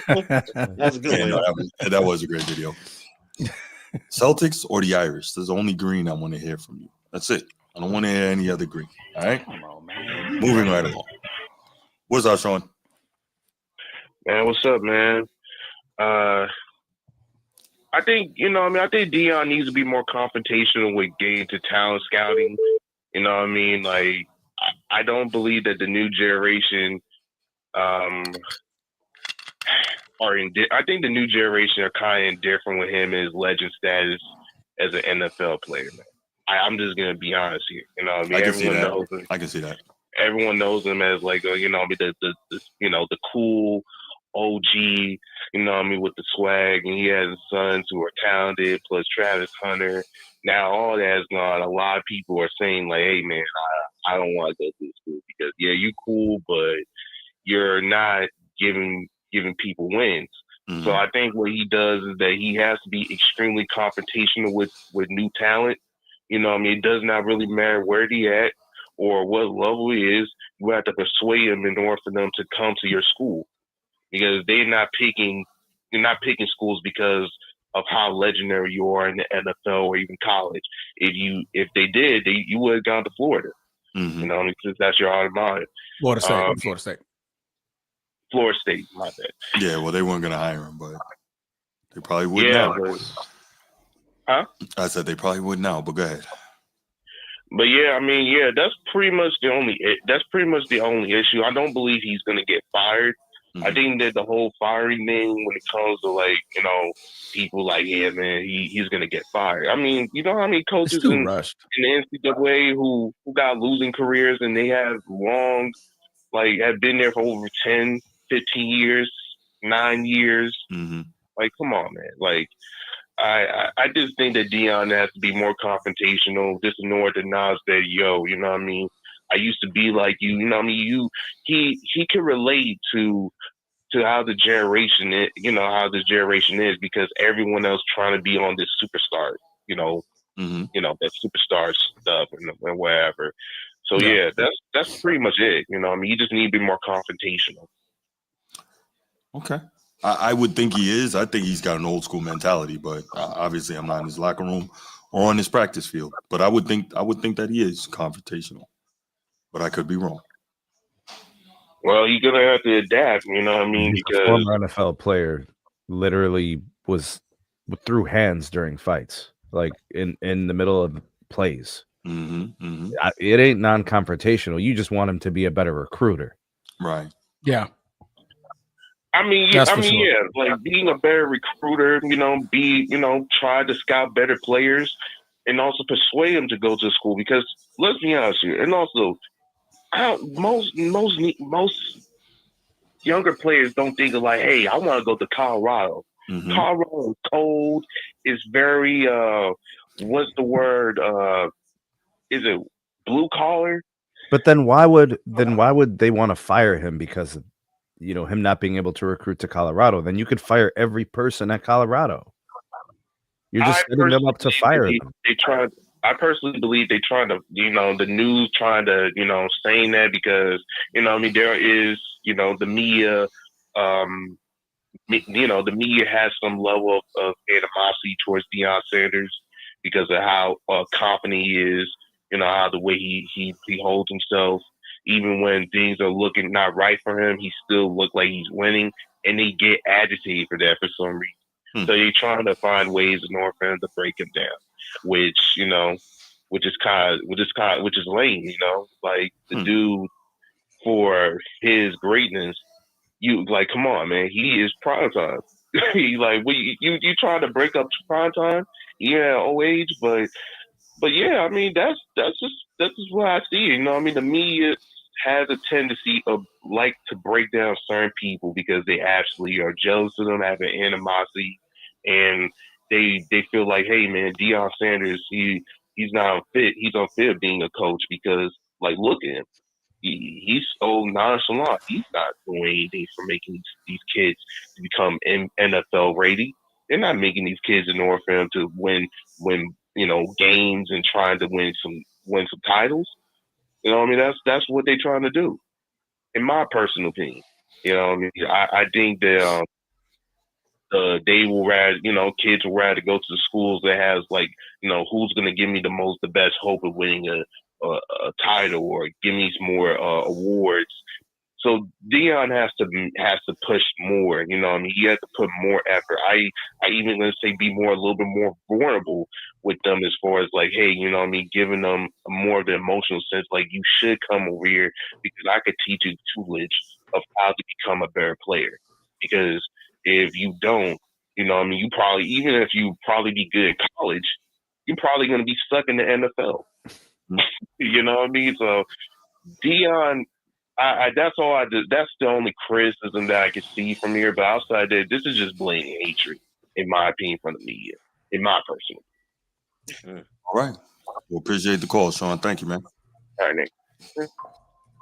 Bruce, call us back and get your thoughts on that, man. I see you called. Call us back. Bro, they're only gonna fire him if they feel like he can't deliver when given the opportunity where he should be delivering. So if he recruited well and he's coaching himself into losses, then that's a fireable offense. If your team could have 6 wins instead of 6 losses, then you'd be fireable. As of like right James now, Franklin, you say? Got it. kind of like that. Yeah. Yeah, kind of like that. I just don't see that. I don't is he coaching himself out of games? Do we see bad decisions on the bad calls? No, they're just getting ass whooped from beginning to the end. Yeah. Now turnovers is kind of sort of coachable. Ball Mhm. security, that's probably something that they need to fix because that Mhm. might be costing them these blowouts. Like No. Mhm. maybe you'd be more competitive in these games if you didn't have 5 turnovers. Yeah. And that Well, you offensive wouldn't- line is also being held by me, you, and Bruce. Ooh. You know, bad knee, bad back, and bad whatever for Snead. And we're just trying to protect the quarterback. Right. Bruce, what How up? y'all boys doing again, man? Brucey. yeah. How you feel about with a glorious Sunday, and let's go Coast, man. We got a Baltimore Coast today in my eyes. That's how I'm looking at this game. That's how I'm really looking at this game like this because this game benefits us greatly. But anyway, as far as Coach Prime, I agree with everything you say. Y'all don't have no big dogs, man, on the offensive defensive line. And when you got that, you're always going to be susceptible to get your ass kicked for Mhm. the past 2 weeks like you've been getting. Right. It's like he got all the 4-star, 5-star cornerbacks that's scared to tackle. And he don't have no dogs up front, man. And let's go back. All championship teams in college football and in NFL football, they had great lines, either on the offensive line or the defensive line. Their lines was good. Yeah. Name one team that won a Super Bowl or national championship who didn't have dogs on the offensive defensive line. Mhm. I can't recall any. Right. It starts up front, bro. You can have above average back end, but if your front end dogs on the defensive line, you're gonna be good because they're gonna be getting pressure and they're gonna be knocking offensive linemen off the ball to get to stop the run. That's Deion's. That's their Achilles heel. Yes, they get all the best cornerbacks in the world. They got some of the best, quote unquote. They got some young, good wide receivers, but they got an quarterback. I'm gonna get to him. I think they got an elite left tackle, but that's Jordan about Seaton going that. first round, Seaton, yes. yeah, there you go. Thank you. Yes. But other than that, it's not even the linebacker. It's that the quarterback don't have a goddamn brain. I don't know what he be doing. He's not sharp. Yeah. They do got a 5-star quarterback on the bench, and he's a freshman though, Julian Lewis. Yep. So He played they got yesterday. a 5-star quarterback. Time to get him 5 stars now. Mhm. It's just that they don't have no trench. That trench is weak. When you soft up the middle, you're not going to win, or you're not going to be competitive. Yeah. You gotta get some big dogs in the trenches, man. The offensive line is really not that bad if you watch Colorado games. Is that the quarterback, his IQ is very low. I'm not saying he's a dumb kid in life. I'm talking about for the game of football. He's not seeing it properly. You know what I'm saying? The pocket will be there for him, but he'll try to scramble, but he really don't have to. And boom, there you go. You ain't got no IQ in the pocket. So the line is not great, but it's not as bad as people think it is. It's just the quarterback is just, I don't know what's going on. Prime, and he might as well start Julian Lewis now. Y'all been losing. Y'all might as well go start him now. So get him I think you're right. Get him the reps, yeah, and then next year he's ready. Yeah, give him these game reps. I want to say Deion. I don't know, man. Is it Colorado? Is he kind of overrated as a coach? Was Shador masking his flaws? I think you make great points, Bruce, and I think it's all of that, man. Slightly overrated as a coach. Colorado is a tough place to recruit to, and he had his son, who is an outstanding quarterback for the last, 10, 12 years under center, literally. He coached him in Pop Warner. He coached him in high school. He coached him in college. So that relationship was so there. And think about this too. Like you're only technically allowed to coach, and have guys practice for a certain amount of time every week, right? Now I'm sure the big boy programs go over that and they find ways around it. But think about when freaking Shador and Deion are having dinner together, right? These dudes probably arranging the damn salt shakers on the table, like, okay, and Deion drilling them, okay, you're in the, Spider 2 Y Banana, shout out Coach Gruden, and the safety comes down here. What do? You know what I'm saying? These are all the little things that he is able to do with Shador that he can't necessarily do with a regular quarterback. And I think all that was helping in their development, Shador's development, and his as a coach. But I'm not sitting up here and saying that Deion don't have knowledge of the game of football. Oh, no, only a fool would say that. Right, There's exactly. a difference between that and being a X and O's coach.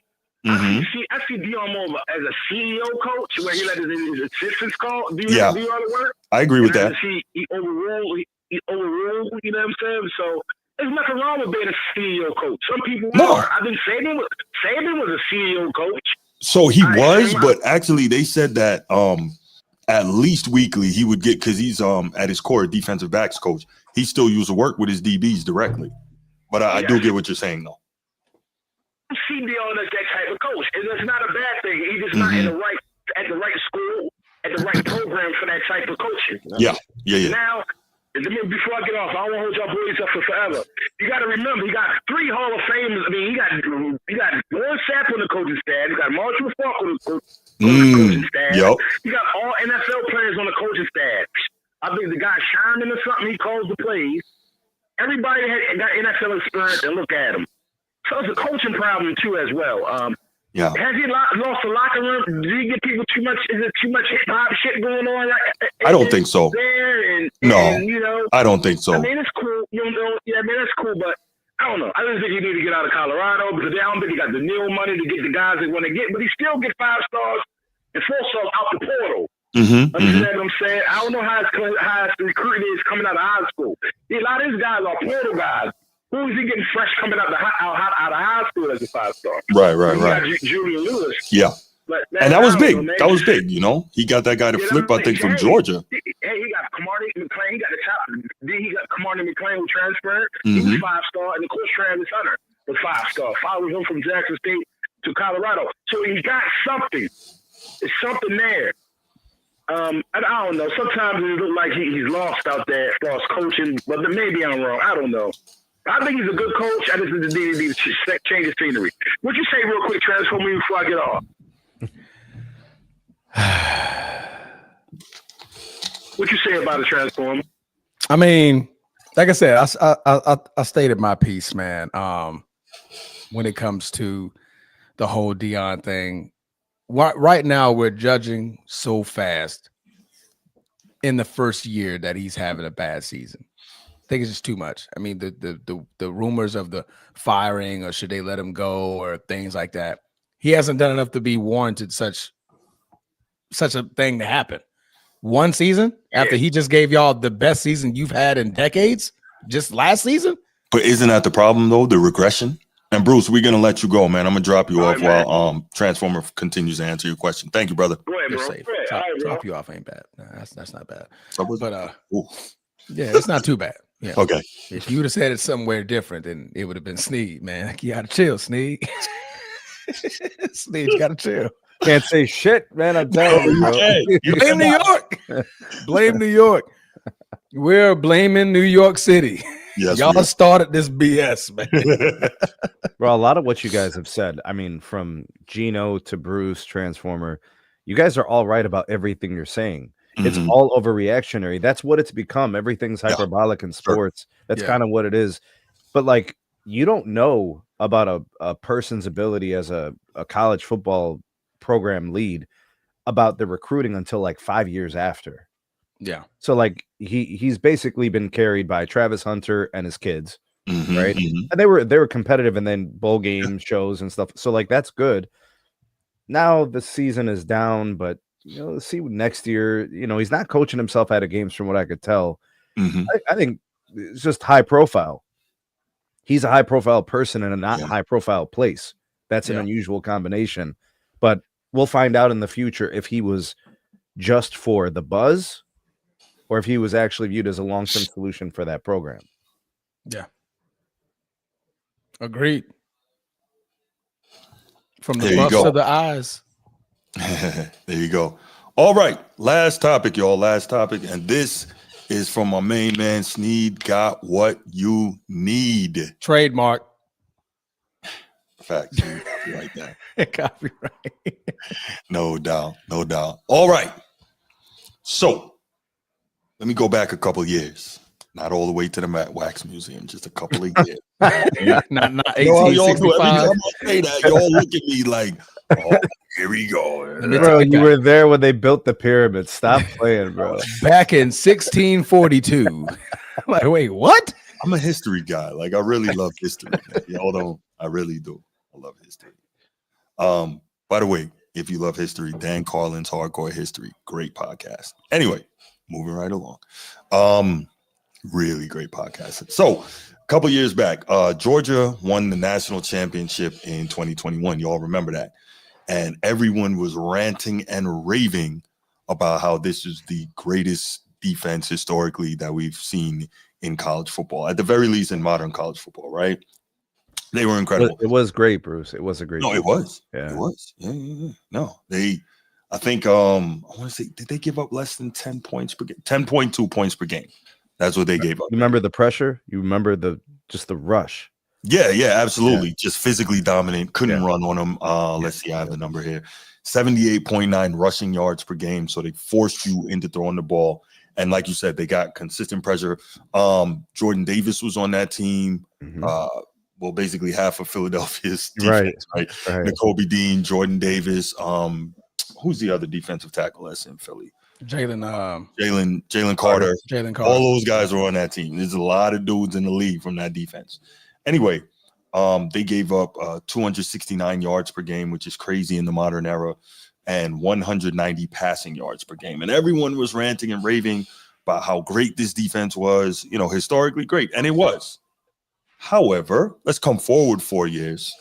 And, you see who's in the thumbnail. The Ohio State Buckeyes are absolutely absurd. Going into the game yesterday, they were giving up 5.9 points per game through their first 7 games and gave up 10 yesterday, right? So, complete and total lockdown. They are allowing less than 200 yards per game of total offense, 197.3. They are allowing 85.6 rushing yards per game. And get this, 111.7 passing yards per game. Complete and total lockdown. Like, if they continue like this, especially if they finish the job and win the chip, we are never going to have seen a defense like this, maybe ever in college football, certainly in the modern era. And so, normally I usually talk college football on Tuesday night, but this was so striking to me when I saw these numbers. I said, nah, man, I want to talk about this, and I want to specifically hear from Snead on this topic, because this is insane. And I think what's really irking me is that as great as Ohio State is playing and as great as this defense is, we're not hearing all the historical talk about it like we did about Georgia. And I think a big part of that is the so decidedly pro SEC heavy college football media was really pushing that. And again, that was an all-time great defense, historically great defense, but we're not hearing the same level of, I'm not going to say hyperbole, but we're not hearing the same level of talk about the greatness so far, what we've seen of this Ohio State defense. And we need to. And we're really going to get the test in what looks like two trains, going towards one another, a game of chicken in the Big Ten championship game, which presumably is going to be Indiana, who's the number 2 team in the country, great offensive team, smacked Maryland 55-10 yesterday, and they're also great defensively. But we presumably will see them against Ohio State in the Big Ten title game. That's when we're really going to get tested, when we're really going to see what Ohio State does against another elite offense. So, Snead, I'm going to start with you, and then we get to G and then Transformer. What are your thoughts on this defense and this team on the whole, how great they could be, kind of where they line up on a historical level, man? Typically, Ohio State fields a good defense. That's not surprising or new. That's pretty much the pedigree. The thing that also could be, I'm going to play devil's advocate. If I look at all their opponents, some of them have allowed the defensive shine to be even brighter. Like, so if you're playing a team that's like a much smaller school, doesn't have good recruits, like their defensive numbers can get gaudy in those games. So I think some of that has happened. But even against good teams, the defense has been really good. Like, if you look at how they played in week 1 against Texas, Texas had a hard time moving the ball. Yep. And I look at what happened with the exception of a couple mistakes against like Penn State. That's really what this defense has been. They've been really consistent. Yeah. They don't really let down and they don't make a lot of mistakes. And, all levels are covered. The defensive line is fantastic. The secondary is incredible. There's no real weakness, but they're very consistent. And then you look at their coordinator and his ideas and his concepts, a lot of pro stuff, but it's just like the talent, the consistency, they're not making mistakes. That's really hard to beat. And that's what allows them to be viewed so favorably. Now, the thing about Ohio State versus like the SEC, because of the fanfare of that conference, because they were so dominant for so long, that's why you saw like the Georgia thing. If it was Alabama, it would have been the same thing. Because remember when Alabama's defense was dominant? Yes, I remember, Sneed. I remember, yes. But it becomes narrative based. Right. Ohio State is one team for a long time, was the one good team out of the conference. People aren't even really witnessing what's happening in the Big Ten. It's not even now. The Big Ten is kind of turning into what the SEC was. Right. Can I interrupt you for 1 second, Sneed? Yeah, let me address Bruce in the comments. I'm sorry. His argument is always, if such and such a team played in the SEC, it would be different. Bruce, close your mouth, fam. Vanderbilt plays in the SEC. Enough said. They're balling out. So I made sure I mentioned that in my thing. Like some of the big defensive games came against some of those crappy teams, which allows them to have these like, these extra games, I call them, where the team looks extra good, like defensively, for example, bunch of picks, turnovers. They give up 8 points or 3 points or whatever. Yeah. I'm counting all that too. But against good teams, they've still been good. Yeah. Like really good. Illinois is really good. They beat them 34-16. Washington is a good football team. Unranked now, but that's a good football team. Yeah. So they've been really good and they beat really good teams. And defensively, they have been the most consistent defense all year. This team makes very little mistakes on defense. You got the players plus the scheme and NFL coaching. I think that's a real deal. Yeah. No doubt.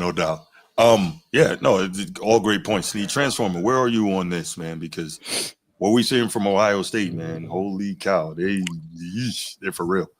Let's start off by saying Ohio State sucks. I dislike them. Sneed gives them too much prop, too much vitriol, too much the Jazz.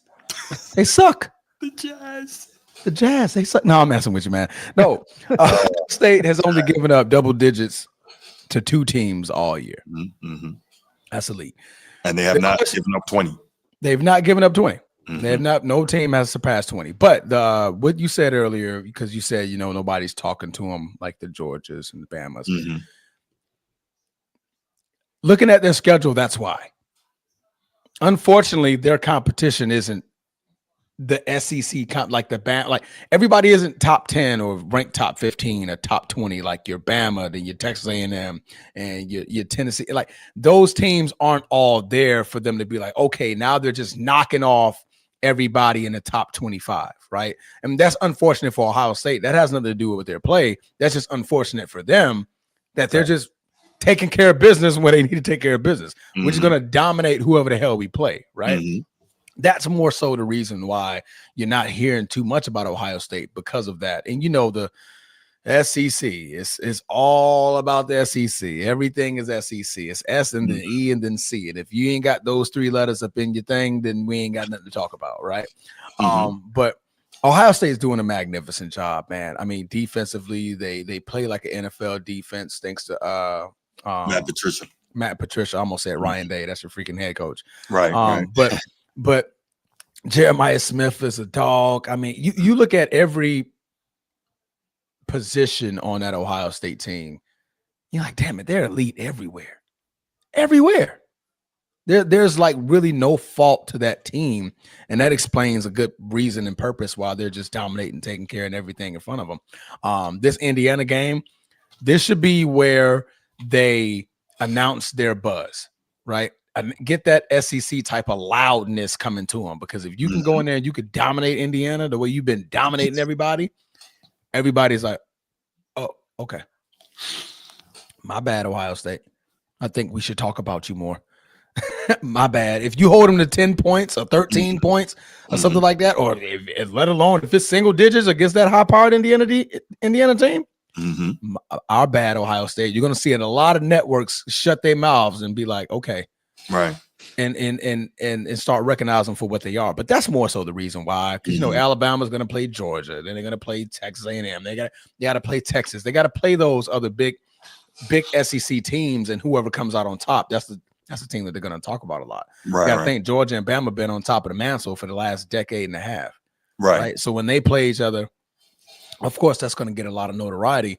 Ohio State, just 2 years ago, that was when Michigan's best year. Other than that, when has Ohio State really been threatening the Big Ten?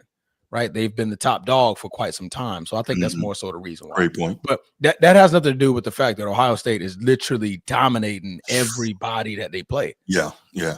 Jeremiah Smith is tipping passes to himself with one hand. I'm really looking forward to that. How many game. points? Oh, shit. I'm really looking forward to that game. It's going to be tuned in for sure. 23-13. Is that you predicting the score? 23-13 Ohio State, right? Is that the prediction of the score? I guess so. We got to get Brucey to call in because when you say the things you're saying, you now have to put your name on it, right? You have to tell me what the score of that game is going to be, right? What is Indiana? So, are you projecting Indiana's going to win first of all, and then second of all, how many points are they going to put up on this Buckeyes defense? Indiana's no joke though. I know, Bruce. I'm watching. They're fantastic. Right. He just told me they got 10 NFL pros. So what I'm saying is, I'm seeing the same thing you are. I'm just not going to be hyperbolic about it. Right. Give me a point total. Tell me how many points you think they're going to score, and and tell me that they're going to do the thing that no other team has done yet so far. Right. And so that talk, Sneak. Right. And let me say this real quick to Bruce as well, right? I know he's going to call in, but let me say this: Can we stop this SEC narrative, right? Because we saw the SEC get handled in the playoffs last year. Is the ACC better than the SEC this year? No. Florida State is closer than it's ever been. Yeah. See, they think that just because the SEC beats up on each other, that they're anyway. What's the best conference in the country, Bruce? The Big Ten. I could go down. Not because of Ohio State. No, they're a really good conference. But I could go down, and this topic is not about that. Maybe we'll talk about that another time and explain how and why and what were huge parts of the SEC winning all those chips. We'll get to that. But just real quick, and again, this is not an SEC topic, but since Bruce is saying what he's saying, we saw Tennessee get beat in the playoffs last year, right? We saw Notre Dame, the team that has no athletes, that sucks, and this, that, and the third. We saw them beat the SEC champion in the playoffs last year, right? Yeah. We saw Ohio State beat Texas last year. Yeah, when Bruce starts doing the hands, bro, you know, we gotta stop this. No, real talk. Like, come on, man. Like, the evidence is there. Like, can we just be objective here? But people like to just say things just to say them. And I know that Sneed is like me. He doesn't allow people to just say things. Bro, so, like, okay, so Bruce is in the chat. He said Sane is going to see a real defense. He was getting pressured every drop back yesterday, making throws 50 yards down the field. And let's not act like he didn't face a real defense against Texas. That's a real defense, a real SEC defense. Go figure. Talk that talk. Right, let's not act like it. Yo, I'm sorry, Brucey, but you're getting cooked, dog. Sorry, man. You did it to yourself. All right, let's open up the phone lines, man. My main point here is that I believe this Buckeyes defense. I believe, unfortunately, Ohio State is going to win the national. Why's it got to be all that, bro? Why you got to do that, bro? Well, unless of course my Irish run up against you guys and get a rematch, and then we will figure out a way to get it done this time. That's a I highly doubt it right there. Oh man, 904-219-8264, 904-219-8264. What I can say is that Ohio State is clearly the best team in the country. I don't think there's a question about that. But the best team doesn't always win the championship. Facts. But they are the best team in the country, no question. And they got Jeremiah Smith. Oof. Yeah, but what's going on? Yeah, you know, what's up? What up? I sound like young disciple on there. Not at all, bro. Because we're not doing LeBron topics. That's why you're not seeing them. We're not doing LeBron topics. Yeah, he'll be on man down. LeBron topic. There he is. You know that. What's going on, Sneed? What up, bro? What up? What's going on? Bro. So he said I had to call in. Yeah, Sneed said you need to call in and put your name on this. I'm looking for Ohio State game. I'm looking for a point total against the Buckeyes. I'm looking for the outcome of the game. Man. Ohio State defense is absolutely amazing. Yes. They got dogs Yes. all over the field. They are tough. I'm not taking nothing away from them. But they got a soft schedule, bro, and they supposed to do with a soft schedule. You punish everyone you play. Okay. Understand what I'm saying? All I'm saying, I led with that, Bruce. I led with that. I mentioned that. If it was in the SEC, it'd be a bumpier ride. That's all I'm saying. All right. So we need a score.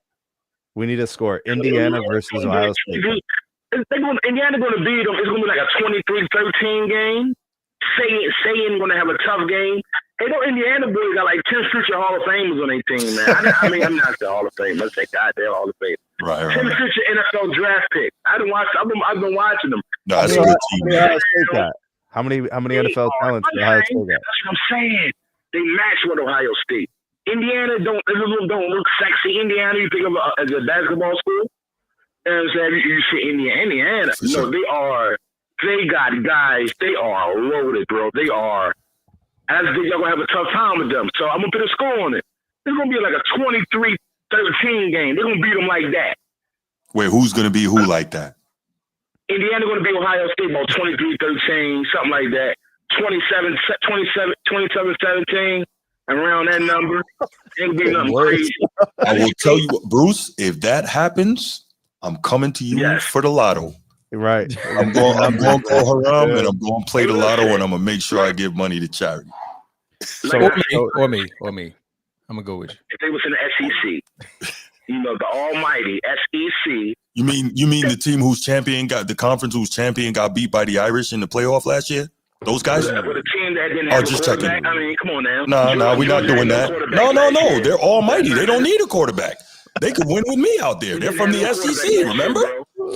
They're from the SEC. No, man. They quarterback and they're going to win, right? Almighty. Mm-hmm. Yeah, y'all whatever. have a bumpier ride in the SEC. That's all I'm saying. Y'all playing a soft schedule. Y'all be Grambling. What the hell is that? Grambling? Ohio, not even Ohio State. Y'all beat Ohio, a Washington team, a Minnesota team, Illinois, Wisconsin, Penn State, UCLA. Then y'all got Rutgers next. Rutgers? What, really? Rutgers? Playoffs? What? Come on, stop that, man. Come on, but nobody's saying.